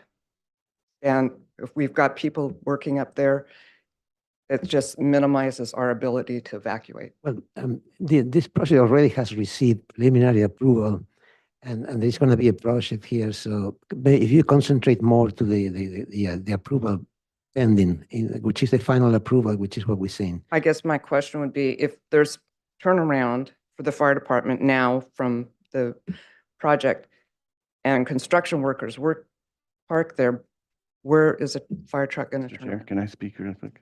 And please, I want to make sure we maintain a good relationship with the neighborhood. So just in terms of everybody's understanding of what this board's purview is, I want to be respectful to what your concerns are. We're sympathetic to what you're talking about. However, this board is really set for a aesthetic review. So we're here to judge the architectural character of the architecture and landscape and siting. We're not, the issues that you're referring to really best taken up with the fire department, the inspector for the fire department that works with the county planner and the building and safety staff. They manage and regulate safety issues around construction in terms of hours construction, how contractors are allowed to mobilize and not mobilize, maintaining the clear streets that need to be there, making sure that the project's built to their standards, fire hydrants to materials on the outside. So we don't have any ability to control that or speak to that. And just I want you to understand that because we're not being we don't want to disregard what you're saying is important. It is, but there are people you can have that discussion with. And if you get with the planner who's been assigned to this project, express those concerns, I think they will do a good job of getting you the right people.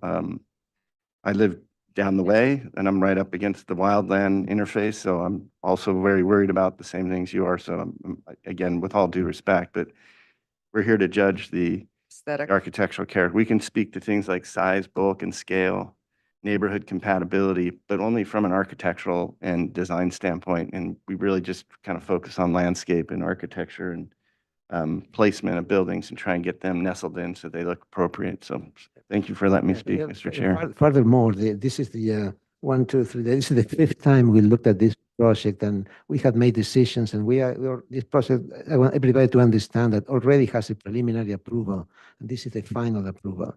All of this can be appealed, no doubt, but this is the parameters. We're looking on a plan that we more or less approved, and we give it an okay, so, and it's moving for final details. I guess my, Yeah. as far as the houses go, so long as we can maintain foliage to block our view, because we're looking right down to the side of the project. So if foliage can be maintained and not just, starkness and looking at the buildings, then that would be appreciated. Thank you. Thank you. So next we have Tatum Propef. Am I pronouncing this correctly? Am I missing something? Tatum is no, Tatum Pro. Oh, I'm sorry. Michael Bailey. I'm sorry. I just read the. Michael Bailey left. Okay. All right. Kevin Snow. Mhm.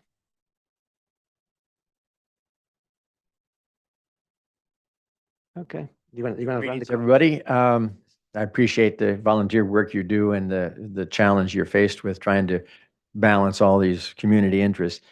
My name is Kevin Snow. I've been the land use chair at the Michigan Canyon Association until recently and participated in the long process to develop the design guidelines that hopefully were recognized in the process of approving this project. My issue with it is that you really should be seeing both houses in the picture, not just one. Because like the first person said, it's the two together that just appear to be one massive structure.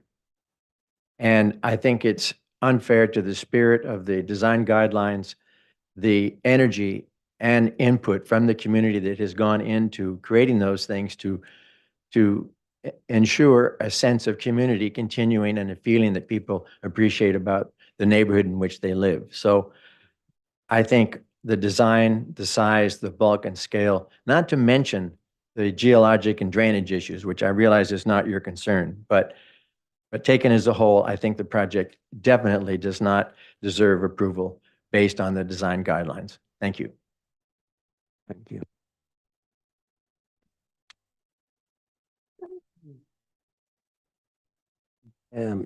Next is Joe Istrin. Am I pronouncing your name correctly? Got everything right. Good, I'm doing better. Okay, so I heard what you said, that there's a lot of stuff you guys out of your jurisdiction. My name is Joe Istrin. I live at 2624 Montrose Place. My concerns are the fire and design, fire safety and design. And I'm wondering whether there was any provisions for the new 0 to 5 foot of no vegetation, non-combustible around the houses, because we just want them to be safer. Also, the turnaround, which I know is not to you guys, but with the evacuation, all the things that happened in the Palisades, we have to be careful. And it's not just these two homes, it's all the vacant lots up in the hills. We really want to proceed safely. Also concerned about the drainage on the houses below. I wanted to find out more about the catch basin that they've installed, or if they have to, if that's part of the design process. Yes, but it's not this department. You got to talk to the planners. But anyway, so my one question that would be about the design was the 0 to 5 feet, if they, with the vegetation, if they have a non-combustible within 0 to 5 feet of the properties. And lastly, again, I just want to go on record as against these projects, just because it creates a fire hazard and the drainage issues. Thank you. Thank you so much. Okay, then we have, let's see. That's for the other project, okay. Kathleen Remy? Hi, Kathleen Remy, 1110 Palomino Road. I'm the house directly below the two builds. And my concern is of drainage and slides. There was a slide in the house that was directly under us.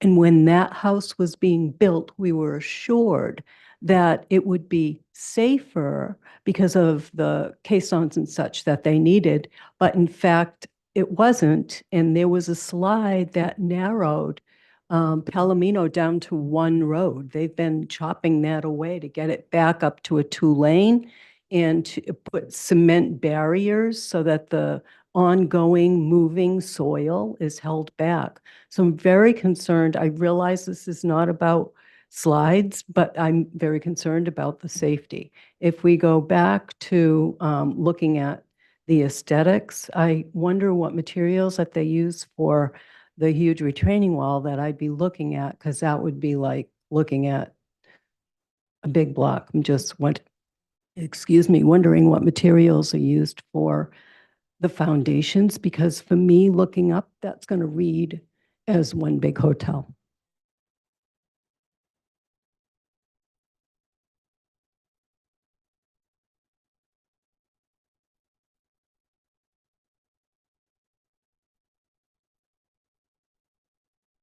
So when I'm looking at the bottom right and I see that vast area of what looks like a stucco wall, I'm just wondering, could there be stone? Can there be something that softens it? Stone. Can we have hedges between between where my home is and my property is and theirs? So yeah, just wondering what's the material there? Zoom in. Because the picture looked a lot different. I saw stone on the It photograph. does show a stone. It shows a stone pattern at the base there. It's not going to be pink. It says, It's going to be pink stone. no, it was sandstone. It's just a drafting, yeah. Is there a materials board here? I'm also concerned about my privacy because they're like right on top of my bedrooms. I think it's separate.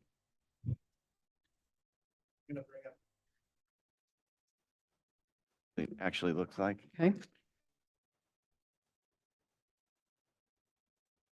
You have a materials board for the project? It's usually There is a materials board. It was sent to the planner. the planner on the call. Sam Brotherson? Sam Broderson is not online right now. We can start working on that while we're finishing this up, ma'am, but I Okay. think it's a good All right. point that we look at that before we move this forward. And just to reinforce the slide and Yeah, but it's like not part of this. Can you These are the aesthetics, down and see. and you have to go talk to the planner. We'll bring the case to the building department, and they're the specialists on that. We're on the aesthetics of the project. Okay, I have a letter that I wrote. Can I give it to? please, yeah, submit it. Great, thank you, thank you. You're welcome. Okay, so we have. I think that's the last speaker. Am I missing anybody? If anybody online would like to speak on this item, please raise your hand in the chat. We do have some online. Okay, Amy Michelson, you have 2 minutes. Okay, can you hear me? Yes. I just want to go on record in opposition of these projects, and I absolutely agree with Kevin Snow that I don't think you can just look as designers and architects, you can just look at one picture on the screen there. I request that you pull up both, because what he said and what Kathleen Remy said, what we're all concerned about is the scope of the project does not fit in with the community. And we will be looking at two extremely large boxy structures that are very close together. The amount of space between them that is usually required has been waived for some reason. And the structures will appear, like someone has said, a giant hotel. And I'm sorry, but I strongly disagree that this is in keeping with architectural standards of our county and particularly Mission Canyon. I'm so sorry to see this happen. I also am very concerned about evacuation and the size of this narrow road, which is 11 to 14 feet. I know we'll take that up with the Planning Commission, but that is aesthetically my concern is that these are way too big on tiny lots, and I'm very, very sorry to see this happen. That's it. Thank you. Thank you. Thank you. Our materials board. Yep, right up. Mr. Chair, do we want to give the applicant a chance to present the materials? Because that was missing. I think it's an important part of the discussion. If you can show the elevations, I mean, like what goes where, right? Like what happens, the elevations are rendered in odd colors and it's hard to figure out. Yeah, the rendering shows the stone though, probably in the proper context. Pink, yeah, right. You go back, Jonathan, to the woman who asked about the stone. Just want to make sure you're seeing what we're seeing. Can you go back to the rendering, please? One more page back, dude. One more page back Yeah, back to the rendering. Cover sheet. to the cover sheet. Rendering. The illustration, the Cover sheet. architecture.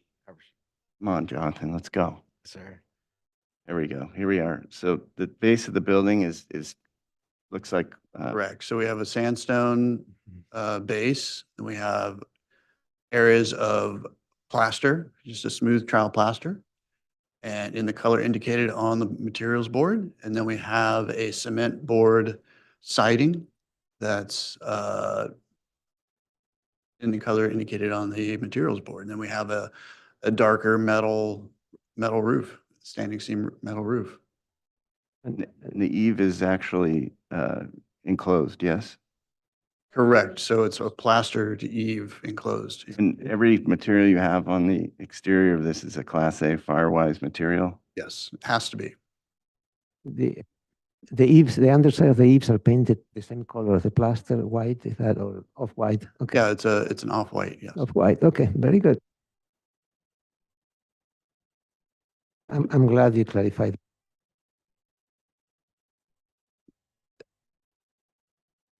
Can you get to the microphone Yeah, if you can yeah, speak, yeah, please? yeah. There's people on the internet that can't hear you. Thank you. I'm just wondering about the plaster area, and I'm wondering if that could be a darker color so that it will feel like it nests down as opposed to kind of standing up so proud and That's the garage on the top, right? I don't think anybody can see this. I mean, it has to be a bird because this is the garage. Am I correct? It's on the north side of the slope. You know, you're talking about that area on top of the garage, on top of the roof, right? I'm talking about the materials on this picture right here to the right, that plaster area, that is a light colored plaster and it just, Okay. So yes, yeah, saying for a darker plaster color. Is that is that what you're saying?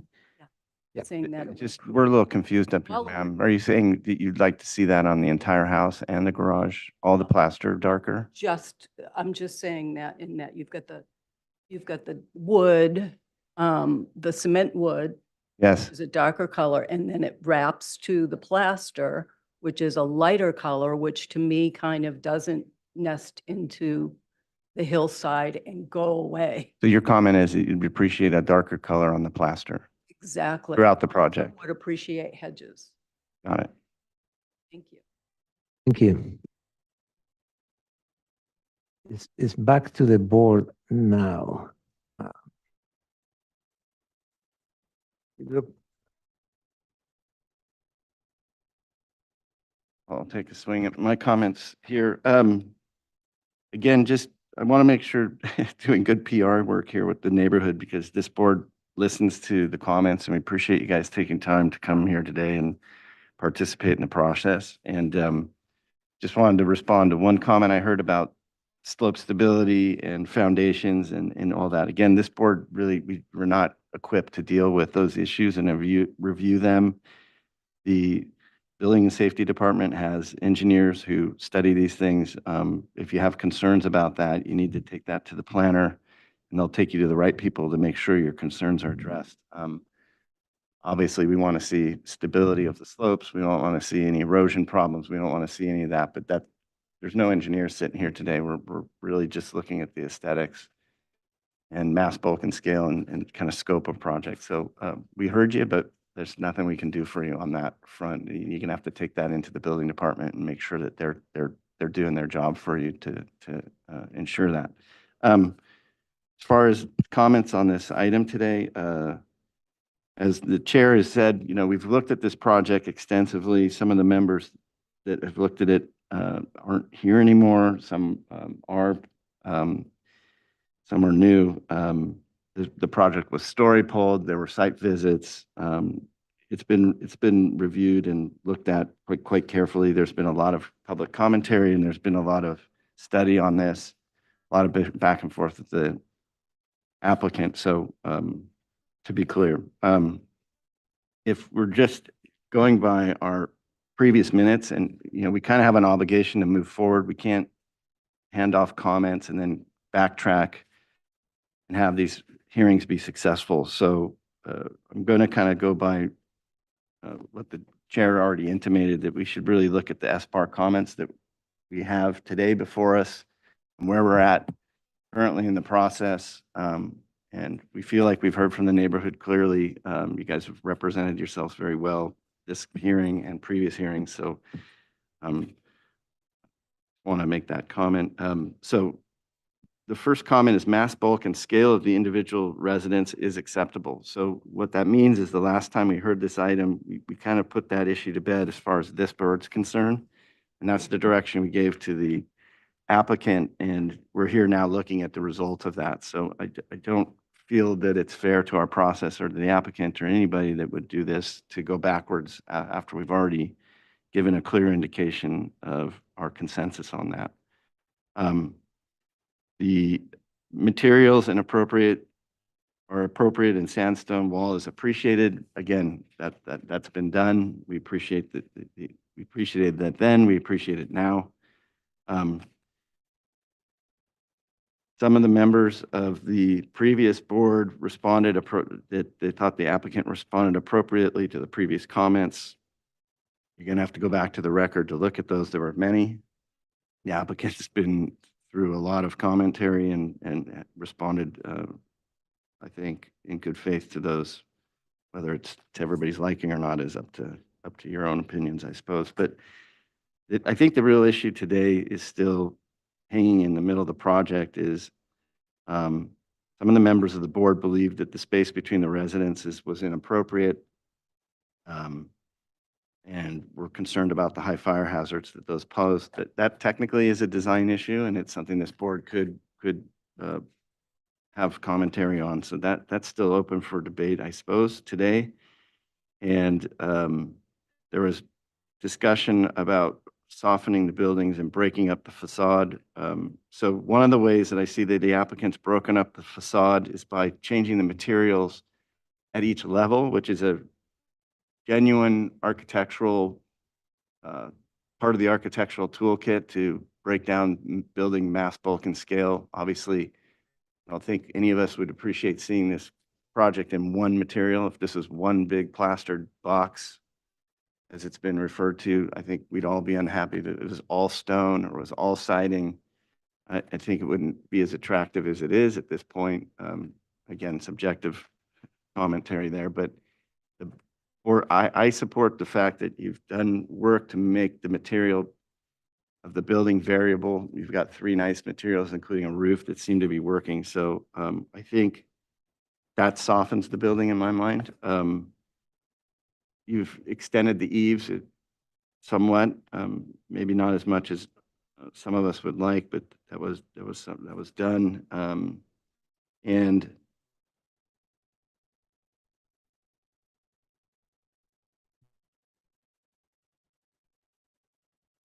south elevation, just a quick question to the applicant, Mr. Chair. How far did the eaves extend out from the last time we saw it to today in terms of just feet and inches?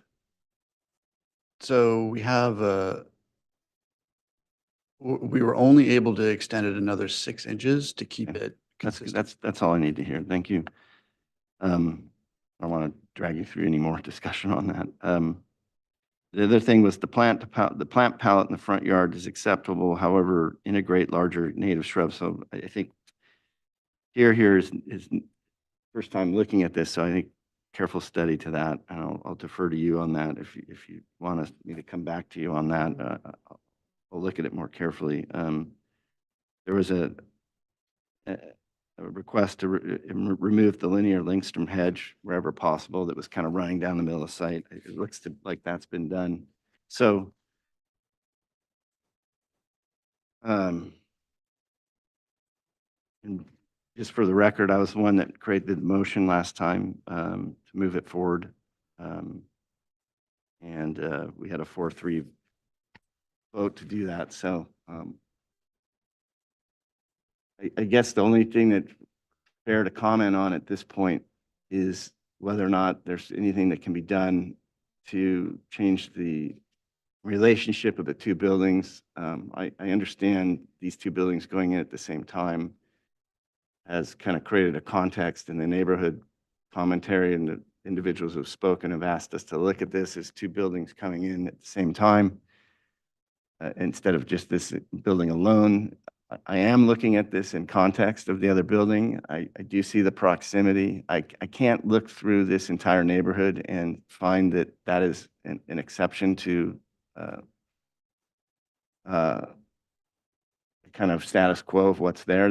There are lots of instances of proximity like that.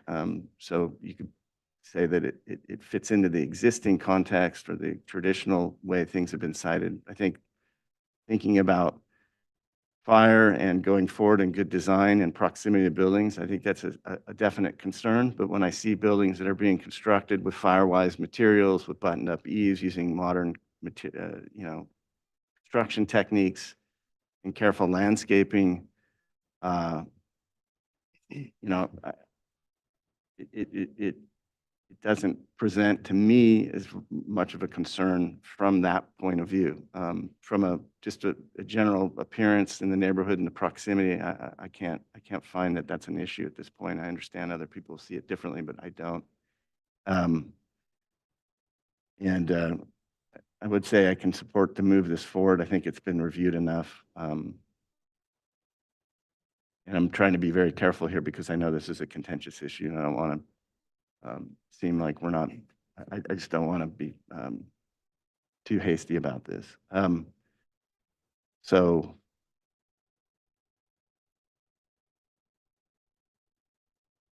I think my comments at the end of the day are that I think I'm just going to say that I believe that the comments that we put forward in the last meeting, I think the applicant has addressed those adequately. With the exception of F and G, I'm going to let my colleague opine on that. So I'm prepared to make a motion for final approval, Mr. Chair. So can you go back to the one with the two item 1, 2, 3, 4, 5, number 5? That one there, and just blow that up. Yeah, get it closer.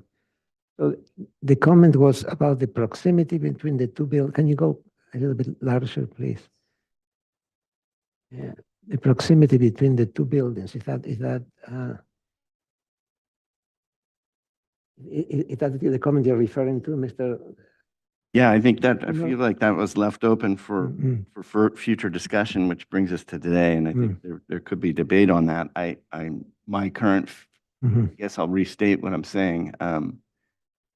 Again, I'll let the landscape architect discuss fire-wise planting design. That rendering shows a tree between the properties. That might not be a good idea. I'll let Keir talk about that particular issue. But I'm looking at just the structures and considering that both structures have been proposed with fire-wise construction materials and modern construction techniques that are absolutely essential to slowing down, sometimes maybe even preventing, if we're lucky, one structure igniting another. Both of those houses are by far more fire-wise than most of the buildings around them that are currently built. And okay, very good. I'm okay with the Right. So you're ready for a motion? Okay, it's a bit unfair to the other two members that have seen this just for the first time, but life is unfair.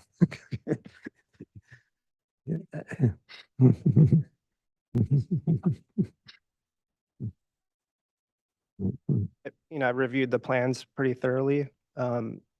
What didn't have the benefit of the previous 4 meetings you've had here, so I appreciate all the work you've done to get to this point. My task, I guess, is looking at these comments from, you have preliminary approval. So I'm looking at just the comments, and from what I could see, based on the comments that were made at the last meeting, it looks like you have addressed